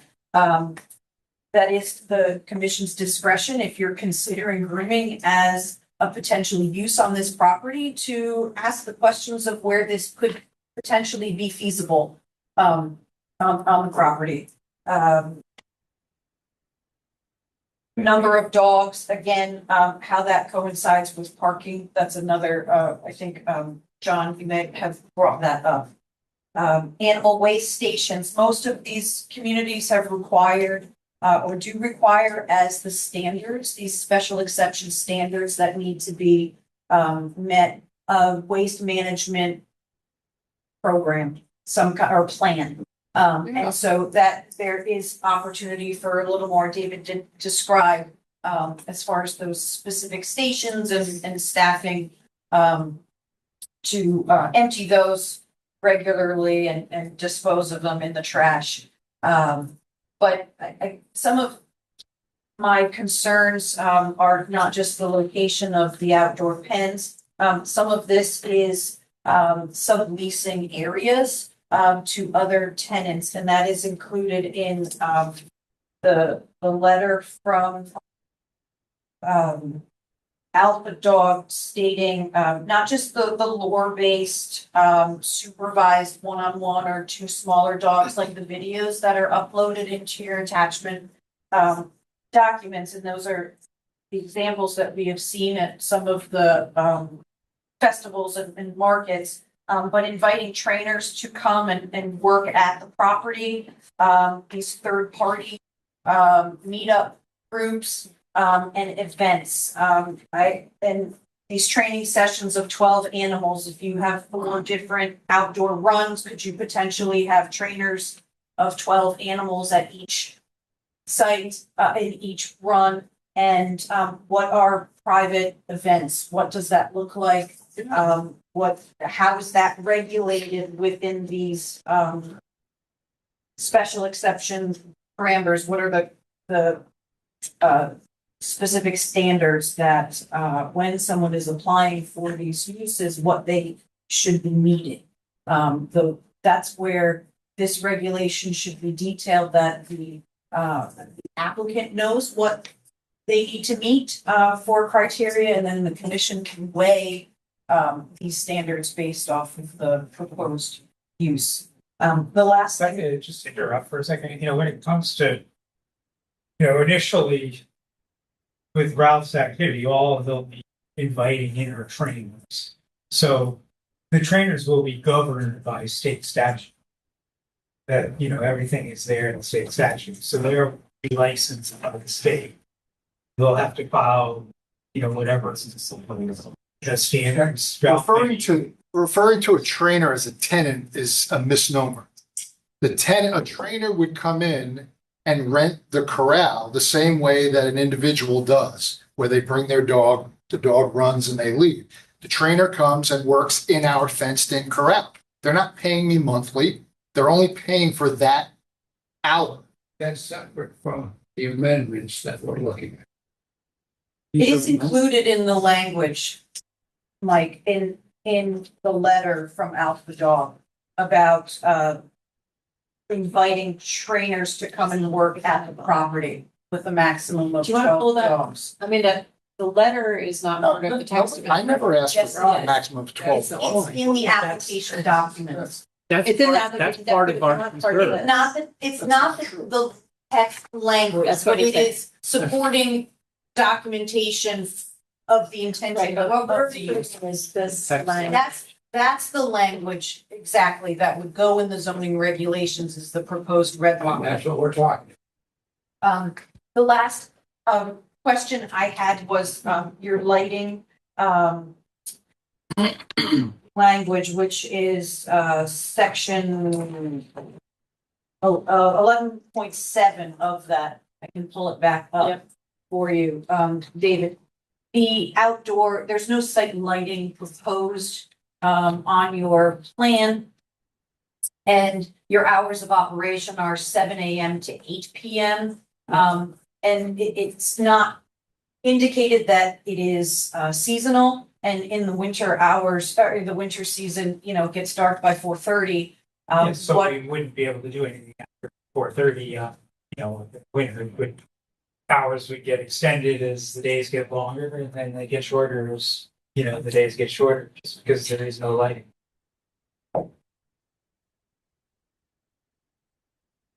When did you specify? Sunrise, sunset, or something Oh, yeah, that's a possibility to that. place of an hour? 7 a.m. to sunset, we could do that, if that works better, more specific.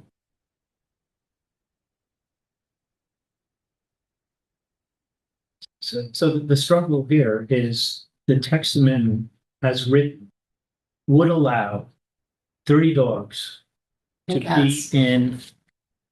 be in any one of these pens at any between the hours of 7 a.m. and 8 p.m. The way the text amendment is written, that has nothing to do with any business that you're proposing. Right. So that's the rub. All right, so, I mean, it seems like, you know, there are many issues here. So how about we just get rid of some of these things?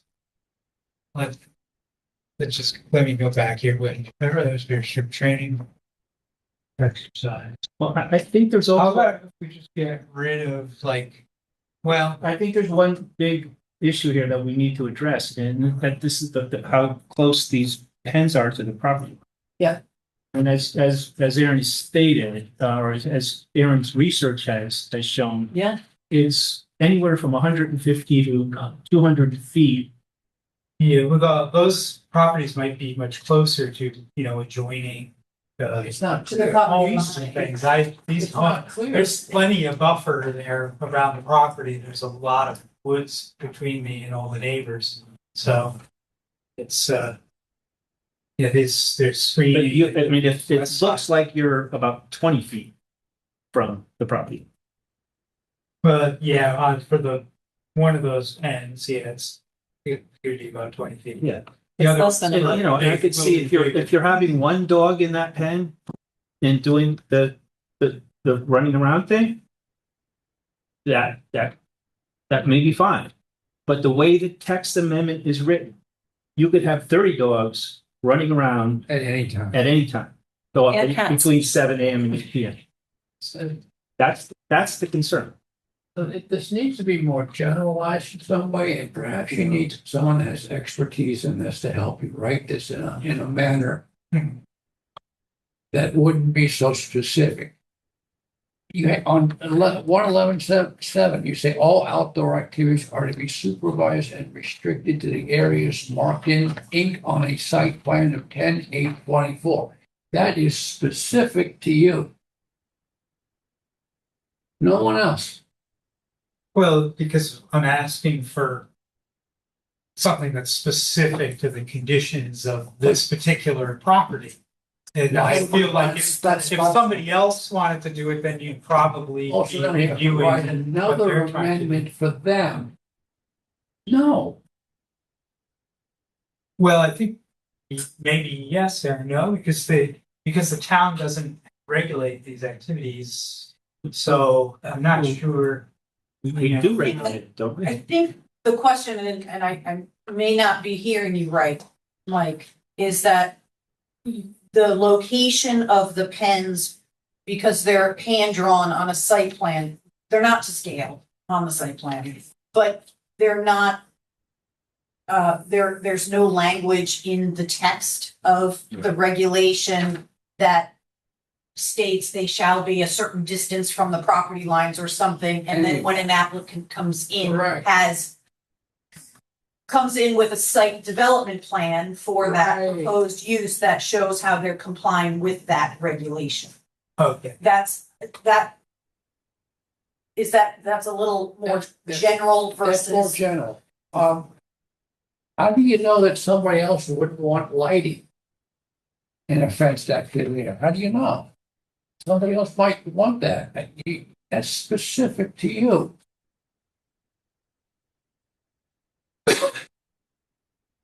Well, I'm trying to Existing make it asphalt easier, drive, right? wait, Not bothering existing, with lighting. listen to me. Existing asphalt drive on the east side of the property. That's specific to you.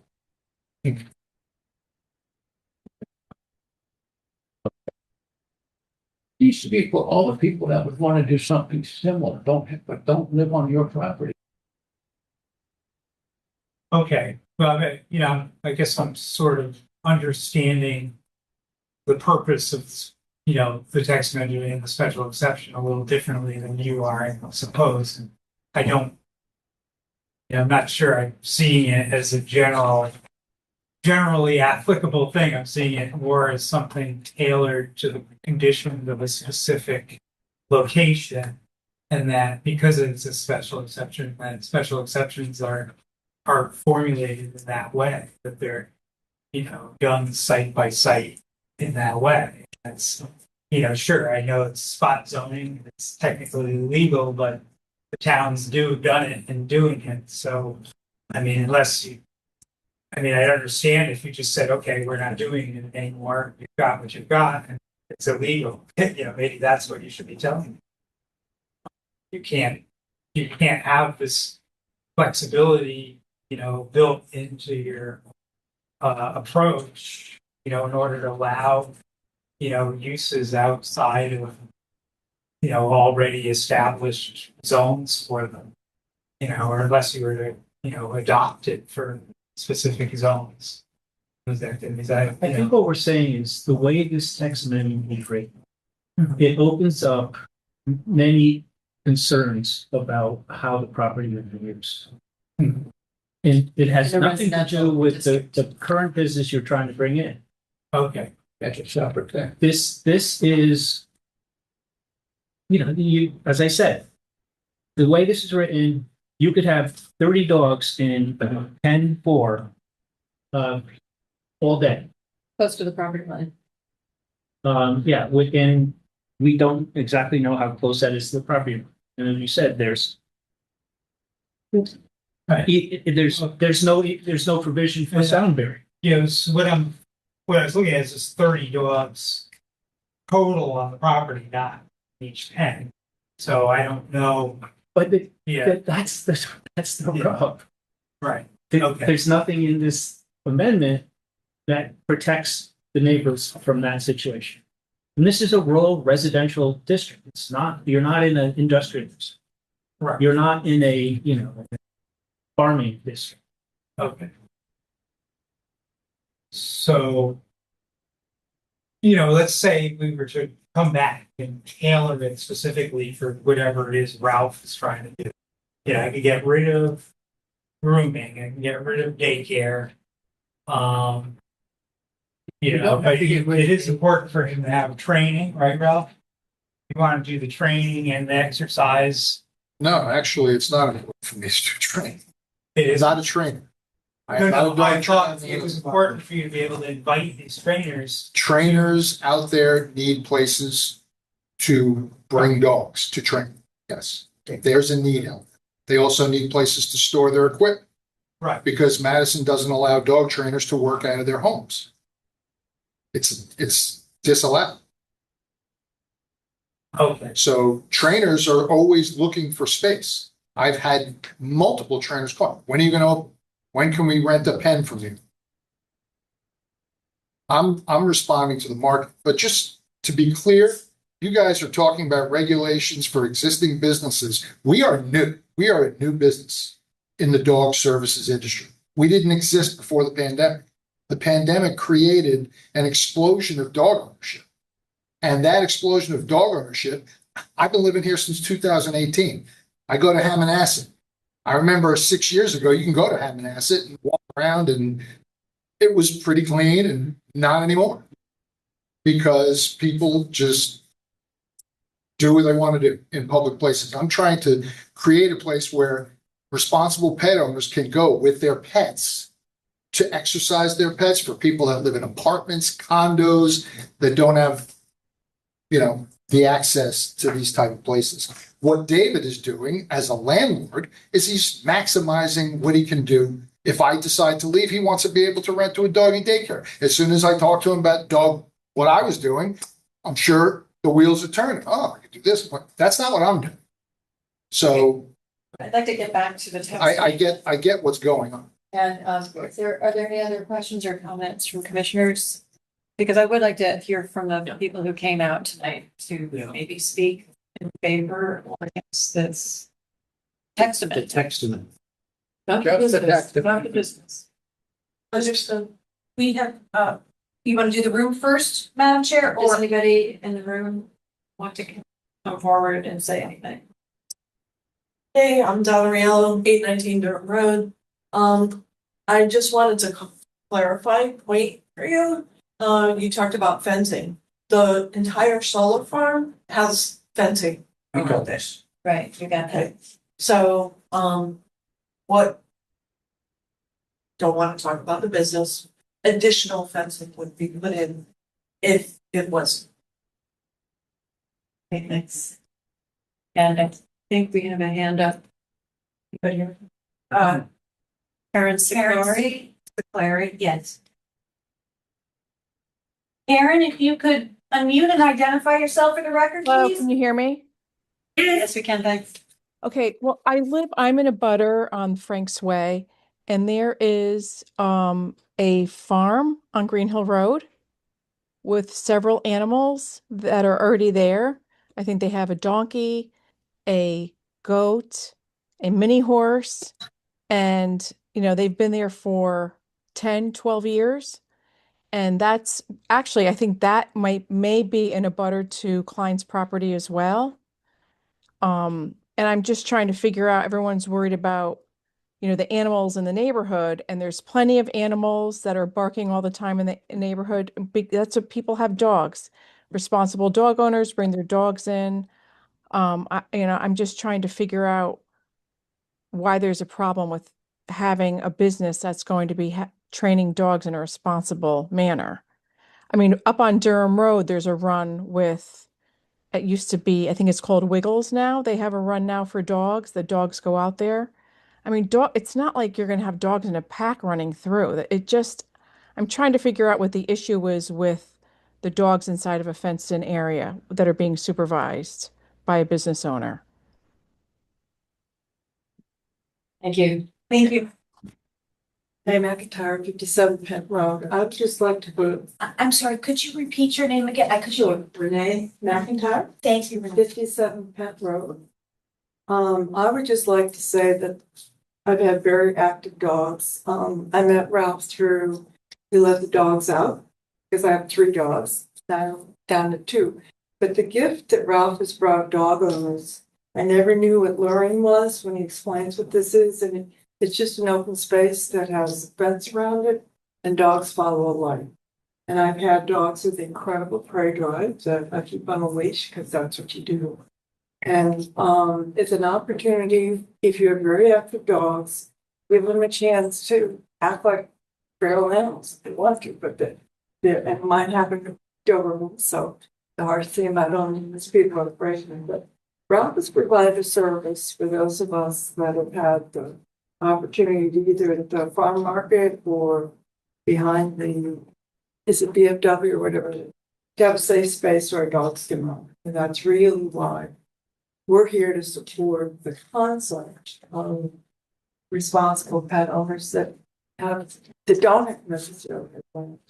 Thank you. Thank you. Hi, I'm Crystal Pelletier, 14 Old Hickory Lane in Brantford. Ralph and I work together and, I think maybe we're a little bit off track because we're supposed to be talking about the text. And, I think really the point that we're trying, like, I hear what everyone's saying, that I know that everyone supports Ralph. We are some of Ralph's biggest fans. And I don't really hear from the committee. I don't hear anyone saying that that they're not interested in what Ralph is bringing to the table here, right? Like, I'm actually hearing, I think the opposite, like, there's some questions about it, but I think that people seem a little bit intrigued with what Ralph is doing. But instead it's about figuring out how we can best, figure out the text for this so that we can hopefully move forward. So I think really we need to maybe end tonight with figuring out the language that works best with Mr. Klein, and then moving to the next part with working with Ralph. Am I understanding that correctly? Okay. Yes, you are. Okay, thank you. That was more for clarification for myself. Thanks. Yes. Gloria Semino, 45 Brantwood. I just want to shed a little awareness on something that is concerning to me. I actually thought Klein's was still a golf course, a driving range, so I'm behind the 8 ball on that. So I obviously there's a fence there. I'm assuming there's not going to be a bigger fence.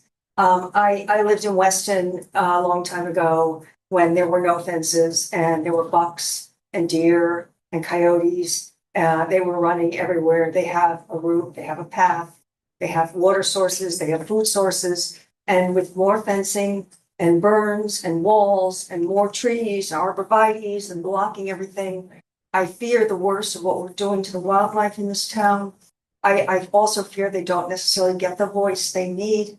And I know it doesn't mean that I've been here and active in this. I apologize for that, but I'm also aware of what is going on here. You know, I actually thought that Salt Meadow Dog Park was where dogs should go and play. And so I have no idea about this business, and I'm not trying to put the business down, but there is options. I had a dog myself and, went to other areas and dog parks and trails and so on. So, as I say, I'm just trying to shed some light on the fact that what we're doing to habitat, and whether it's buildings, whether it's fences, is really having an impact on the wildlife. Thank you. Madam Chair, Karen Sinclair has her hand raised again. Karen, do you want to add to what you said? Yeah, you know what? The other thing I wanted to mention was someone mentioned the lighting. The golf driving range had lighting for years. And as a property owner, the lights in the beginning, and then you're never going to have as many lights as the golf driving range. So I don't know why you're concerned about lights now. We're a different commission. Well, you should, if someone had done their research, or David Klein should have said that there were lights with the golf driving range, which just closed. So there were always plenty of lights. Okay, thank you.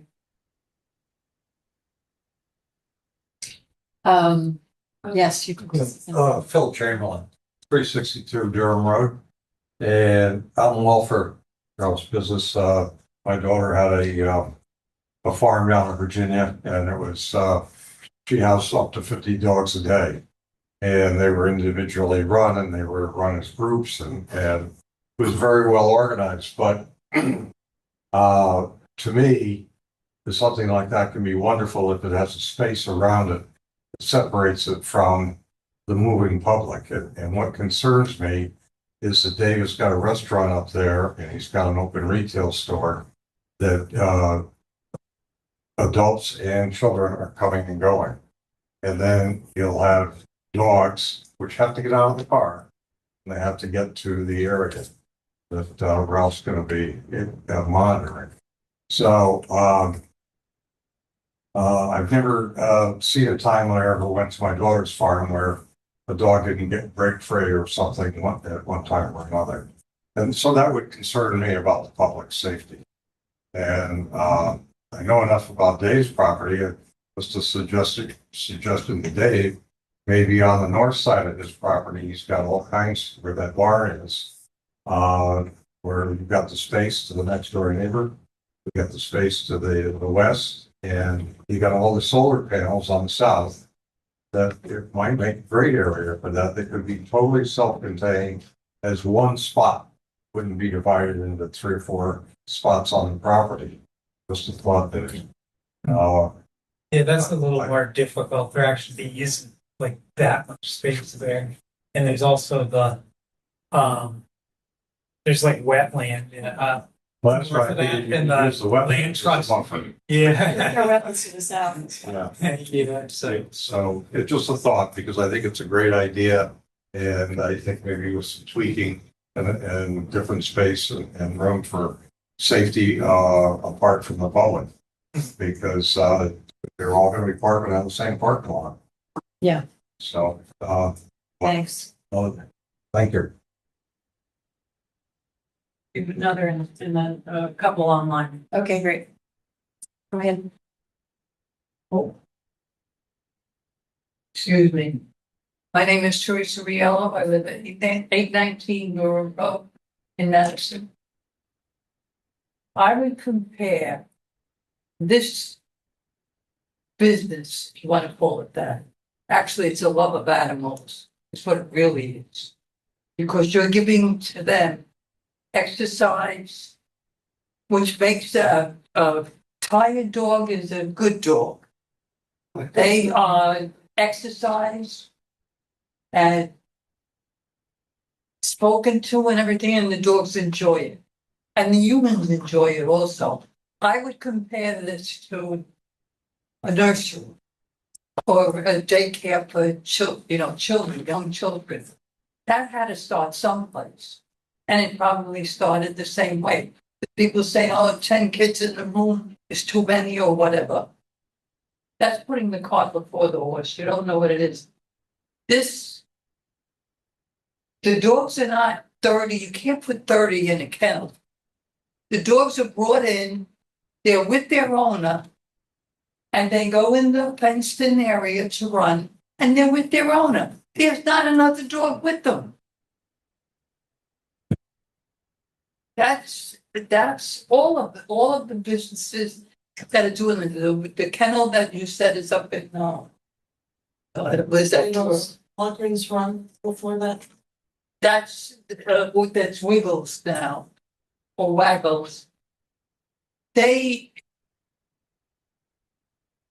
dogs have to have some place to go because there's just all the properties are being filled. There's no place to run. And people today treat their dogs like children. And they love their dogs. They make them part of the family.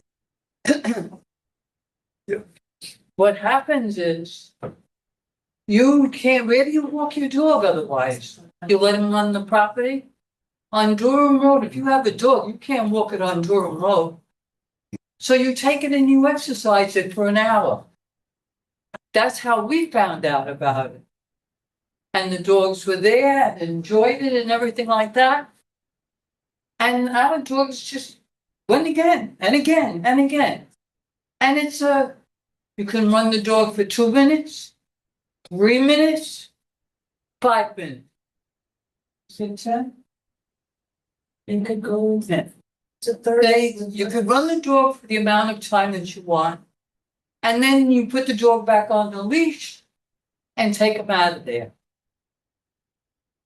You have to do your research on that to know what's going on. It's a brand new business. Businesses have to start from someplace. Somebody has to have an idea and do it. Otherwise, we would never have moved in this world. But what I hear is 30 dogs in a pen. That's a fallacy. That's the language That's the way the text we've been is written. presented. That's the way the text amendment is written. That's the problem. I don't think anybody on the commission has any concerns with Ralph's business. It sounds like a wonderful business. It's a great idea. I wish I thought of it. The way the text amendment is written, would allow a much different business than what Ralph is running. That's the problem. And that's what we're trying to work. That's what we're trying to work. If I think, well, to follow it up again. Yes, we'll have an opportunity. We have, if We have a couple your of comments. comments, we have folks online who haven't had an opportunity. Yes, so I'd like to go to them. speak yet as well. And just as a reminder, the public hearing is to allow for public comment. It's not a give and take, a back and forth between the commission and the public. Thanks. So maybe we could go to the two people who are. Sure. The first, I think, if that's Terry. Terry, is that you? Yes, hello. That's me. My last name is So Terry Vandenolder on Bartlett Drive. I just wanted to make a comment with regards to the individual who called in asking a question about the concern for lighting. Why are we concerned now versus when Klein had the practice golf course there? And it's because regulations have changed and awareness has changed, because lighting does affect negatively all wildlife, and it does negatively affect humans as well. So as you can already see in the proposed wording for middle housing, the new laws are proposing limiting the color intensity to 3,000, and the Conservation Commission is recommending 2,600. But regardless, the point is we now live in a different world than we did when Klein's had the golf practice range there. And things have changed, and it's due to science and knowledge and data. And that's the whole point. So that's all I had to say. Thank you. Oh, one more thing. If you want to, you can find all kinds of information on darkskies.org. Thank you. Thank you. Doris Roboto. Doris, if you could unmute and identify yourself for the record, please.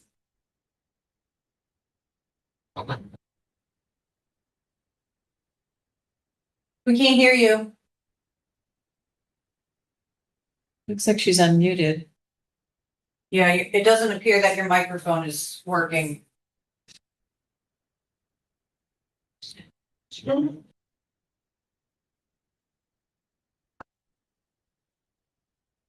Should we take another question? Yeah, we could give you a minute to try to adjust your microphone settings, your audio, and then we'll hear from some folks here. And just re-raise your hand if we've got that ironed out. I just wanted to know what the next steps were. So how do we proceed from I'd here? like to know that too. Yeah. Yeah. I think if who was it, Doris Roboto, who wanted to say Doris. something? Gone. I'll watch. See if Okay, their hand raises again. so I hope we've made it clear that we love dogs. I have one who needs to get out right now. But we're just very uncomfortable with the text as it's written. Understood. So I don't know if you'd like to try to revise it in a different way, get some legal counsel to help you if possible. I think you've gotten a lot of feedback as well about what we're concerned about and what you actually might need to put in the text amendment request. And, I think that there's a lot here that we can't approve, and so it needs to be refined, I think. So we could have a motion to continue the public hearing. We'll make a motion. I think one question just to get a sense of Yeah. if you are going to keep the hearing open, the commission has you have 35 days Right. as of right to keep the hearing open, but you meet before that. It might be worth hearing from you, David, as far as how much time you'd like in between to kind of finesse some language. Well, actually, we're meeting next week because of the July 4th holiday, so the 16th is just a week away, and then our next meeting. For the I know. Apartments for that. Right, Okay, right. two Yeah, votes. I don't know if that's too. That's not good. Yeah, Otherwise, you would be looking at the August sixth meeting. August 6th. To continue to the August sixth, and you can do that as of right. What was it, Erin? August sixth would be the first meeting in August. Otherwise, our next meeting is next week. And you'd prefer August 6th. I think so. So could I have a motion that we continue the public hearing? Can we get a little bit more feedback to David or? Well, yes, maybe just one, could we just brief discussion with the commission, because I guess my question is, if the applicant came back and had something very narrowly tailored, Ralph's business, which is the dog, which is, within 30, 40 feet of the property, would we be okay with that, or is that problematic? I think if it's clearly defined as, as you've indicated, one dog at a time, as opposed to 30 dogs and cats as a possibility. I keep saying cats because cats are in there, but. Well, that's what I thought. If I modify it and say, okay, any pen would have one dog at a time, but we can have up to a certain amount on the property at one time.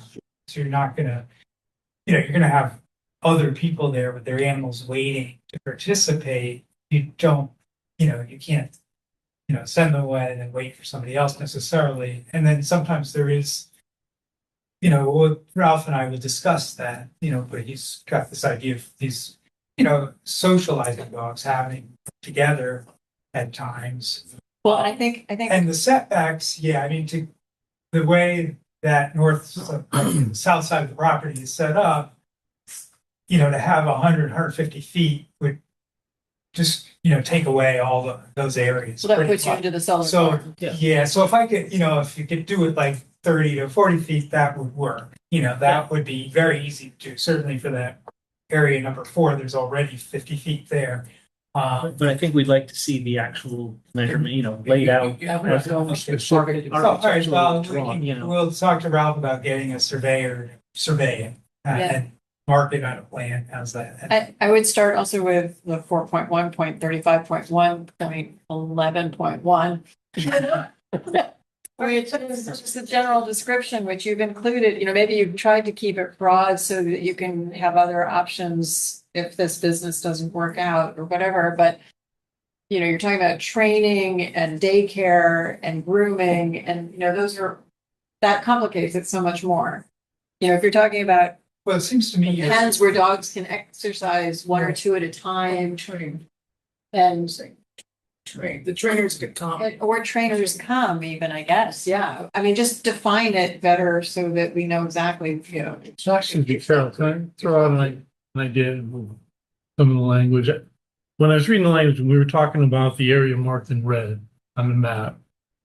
If you left that out and just talk about areas that are fenced in for off-leash animals, so just make it specific to what made the area marked in red on your map special for off-leash work kind of thing. So just, take some of the very specific language out and make it more general. So if you look at 11, 1.11.10, all outdoor activities are to be supervised, restricted to the areas marked in red. And then you go on to say all such areas are to be fenced such that off-leash animals cannot exit them. So just talk specific about the requirements of the area versus what's marked in red on your plan. Okay, but I thought, my assumption was that, to protect, surrounding property owners for general public safety, that you would like that specificity. That was my assumption. That's why I did it that way. Yeah, but it makes it specific to that particular plan by saying the area marked in red on your plot. Plans. Oh, okay. So don't say area marked in red, just say. Just say the requirements of the area for off-leash. Any area handling in dogs. general, okay. But I think we still want to know where the areas marked in red are going to be. Well, that would be the plan. Yeah. Okay. Right. Right, but that would be the plan. Right, and the plan. I mean, even an updated site plan would be great Right. Yeah. without your. Yeah, I know, but that's, a few grand there, you gotta hire a certain, But we need to know what we're, to do all that. what we're proving or not proving. Any other comments? Or John, did you have any other things you wanted to say about pets and language? I'll just try to get a sense of I think use in terms of, yeah, right? Because if the applicant comes back and says, look, I've got this very narrowly tailored to allow Ralph's business to operate, but it's going to be 30 or 40 feet from the property line. Are we okay with that? Or I say, no, that doesn't mean what Guilford's doing, and that's a potential problem. I think it becomes a different business than what Guilford has done and what Brantford is. And I think that's what you're trying to convey, is that it's this kind of unique business, but that's not what's portrayed in the language here. Right, because the language here opens the door for like a Metro Pooch full service store. Right, and we don't want to do that. Right. That doesn't make sense here. So I've been unable to derive any revenue for 3 months while I've been waiting for this. So obviously what David's asking for is at cross purposes to what I'm looking for. Nothing against David, he's the landowner, and ask for what he needs, but I'm paying rent.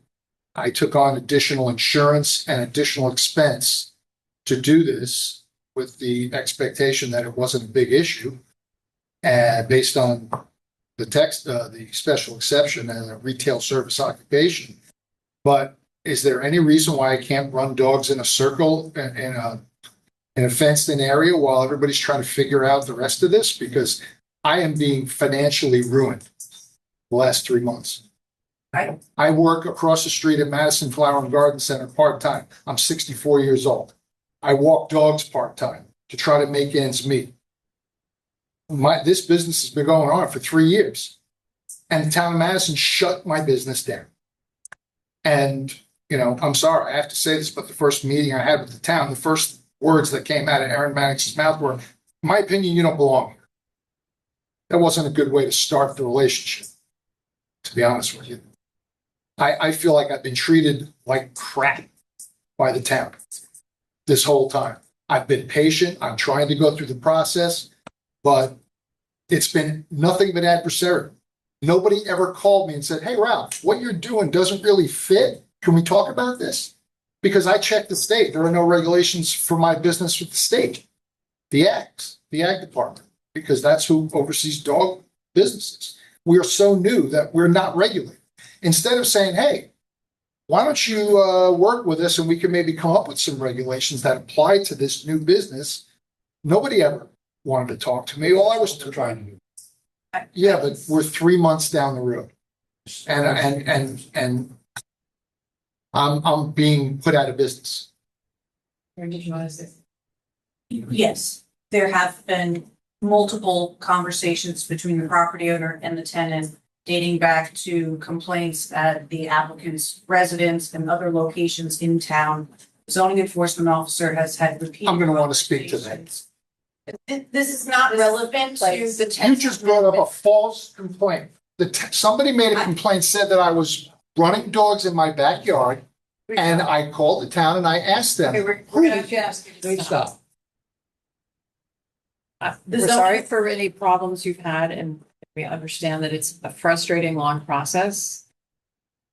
But we're doing the best we can. This is the first we're hearing about it. The first time we've read the text amendment. We're trying to help out to see how we can make this work. John, I appreciate you saying, yeah, well, you know, if we ask you to come back, is you know, are we going to be able to approve it?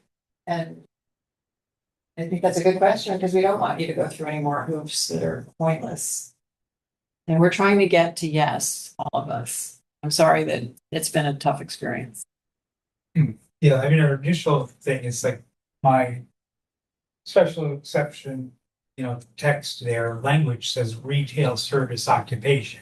So I kind of hung my hat on that. Yeah. And thought, okay, it's a retail service occupation. I thought, you know, so you can do whatever he wants. You know, you're taking public in, and providing a service and for a fee or whatever it is, and that's it. So Aaron and Maria kind of decided that didn't quite apply there, that we needed a bit more. But I don't know, maybe you have a different opinion. And that's, you know, think that Well, we're just seeing, this, Satisfied. so This is the first. just so we're just getting involved.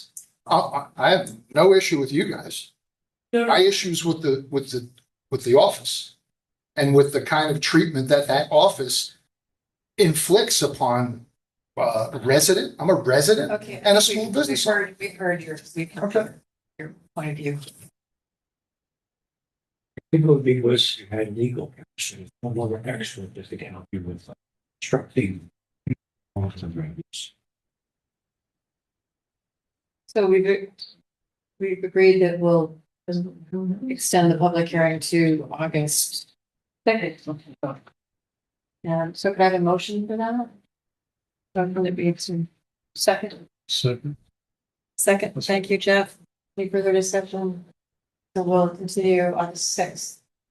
I just know how it goes. Thank you. Thank you, everybody. Thanks for joining. Okay, so as we're extending the hearing, we're gonna have to. Right, recognize first. Third. Oh, yeah. You guys take the conversation outside. Thank you. Thank you. I'm hanging in there. That's all I can Need say. a motion to table the public hearing 26-24. Should have done also August 6th. Yes, that would be fine, and then you give, See how it goes. yeah, you can always adjust that accordingly, but that would be the earliest. So we'll make a motion. All in favor? Okay, so pending applications, we have 26-25, 28 Toffee Lane, map 13, lot 119, zone R5, owner applicant Gregory and Renee Mellis. Coastal site plan application for the installation of a hot tub within 25 feet of a coastal critical source. Greg Mellis, the property owner, is here, attending online. Okay, great. Greg, can you hear us? I can hear you. How are you? Can you hear me? Okay. I can pull up your site plan for you, Yep. if that's helpful to kind of walk the commission through. Yeah. So it's coastal site plan. I live at 20. Hi, everybody. How are you? I live at 28 Toffee Lane. The coastal site plan is for the placement of a hot tub that is adjacent on a grassy area adjacent to an existing deck. The placement is about 25 feet off the Long Island Sound and the edge of a seawall that the former owner completed in 2022. And the placement is within 25 feet of an adjacent beach that is next to the property on the south side, facing the south side. I saw the note for to mitigate flotation or displacement. So we're proposing installing 2 footings to anchor the hot tub. Those footings would connect to a leaderboard and the existing deck and joists. So basically a corral. And those plans have been submitted to the building department for application. And then the only other thing is the electric, if we're moving forward, if we can move forward, the electrical permit will be filed under separate application. Thank you. Okay. Okay. Site plan. The commission actually reviewed this property a few years ago. Yeah. For fencing and an unpermitted shed, Right. which was, Yeah. shed needed to be removed as a condition of approval, and that was a previous property owner. Yeah. So, yes, this triggers a coastal site plan because the proximity to the beach is, and the seawall is within 25 feet.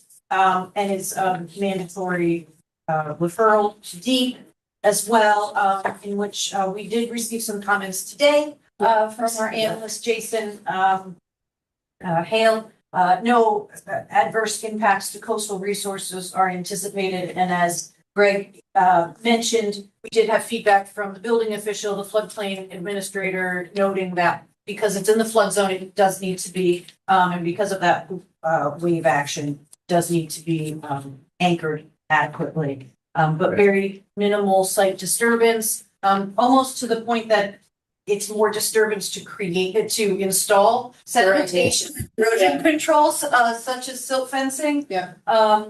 And that's why I kind of noted in a draft resolution, that any disturbed areas, just be, immediately, restabilized with lawn, after installation. And if there is, any excavation associated with those footings, that be moved, to the upland How far up area. above the level grade is it? It's inches above level grade? The hot tub? Yeah. Greg, maybe you can answer that, as far as the height of the hot tub. Of grade. Oh, yeah. It's on grade, correct? It sits. Yeah, it sits on graded ground. And the hot tub is 7 by 7 and 36 inches high. It's got, fencing around it. No fencing, correct? It's the cover? Oh, the whole entire property is fenced in. Okay. Yeah. Oh, that's right, that was the last application. The last owner, There's I should have mentioned that fencing. the last owner fenced in the entire property. I have a quick question. Does it have its own plumbing system? It does. Yeah, it's self-contained. You're bringing plumbing from the house to No. the house? No. Freestanding and So there's no plumbing from the house to the hot tub? Is that the? no, it's a self-contained freestanding unit. Thank you. You had a question? You're welcome. You're right. It's just the installation is a disturbance, really. Yeah, it's pretty minor. Have you thought of salt water? I see a lot of it. All right. Can I put a dog park? No.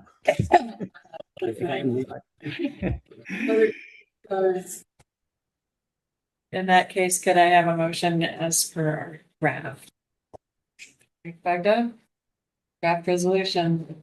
Voted that the Madison Planning Zoning Commission approved application number 26-25, 28 Coffee Lane, map 13, lot 1, zone R5, one applicant Gregory and Renee Mellon. Postal site plan application for the installation of a hot tub of 20 feet of a critical coastal resource with the following condition. 1, any disturbed areas in the yard shall be stabilized and restored immediately following installation of the hot tub. This approval is made based upon the finding that the proposal is consistent with the policies and goals of the Coastal Area Management Act of the State of Connecticut. The effective date shall be July 23rd, 2026. Do you, Mike? Second? Second. Do you have any further discussion? In favor? All in favor? Approved. Thank you. All right, minutes. Thank you, Greg. Thank you. Okay. Thanks, everybody. Have a good night. You don't have to go through. You want to go, please? I was gonna skip that. You skipping them? Okay, we're skipping them. Well, that's all the other. No, Oh, but the only one that you need to take action on There's the a motion. table is the Garnet Park. Oh, yeah. The town did request, based on some deep comments, that they're working on for revisions to, table the coastal site plan to the August 20th meeting. So could I quickly get a motion to table 26-15 Garnet Park Road, August 20th, 2026? Second. Second, all in favor? Okay, so that's August 20th. Thanks, Erin. Thank you. I did have it highlighted in my other notes, so minutes. There you go. Okay, so we've got Secretary John Morgan. review and approval of the June 18th, 2026 minutes. A motion to review and approve the minutes? All right. Second? I have a comment to make. I do too. Okay, So- second. So, I think on the Soundview Avenue approval, we still have the 2-foot wide where'd it go? Again, Yeah, the thickness of the. yeah, we scratched that, right? The two plan to construct a 2-foot 0-inch wide by 80. We should. We just decided. My head. Yeah. We need to scratch that, right? The Delete 2-foot that. wide. Delete that. I have another little. 26-10 for 397 Durham. It was tabled to July 16th, not July 14th. That was 397. Yeah. So 26-10. Not 14. I might have even said 14 first and then been corrected to the 16th, so. That was what happened. Anything else? Vote to approve? I was the one still. I will abstain also. All right, right. Same reason. Okay. Thank you, John. All right, remarks, nothing from the lead. Motion to adjourn? Second, I think back then, favor.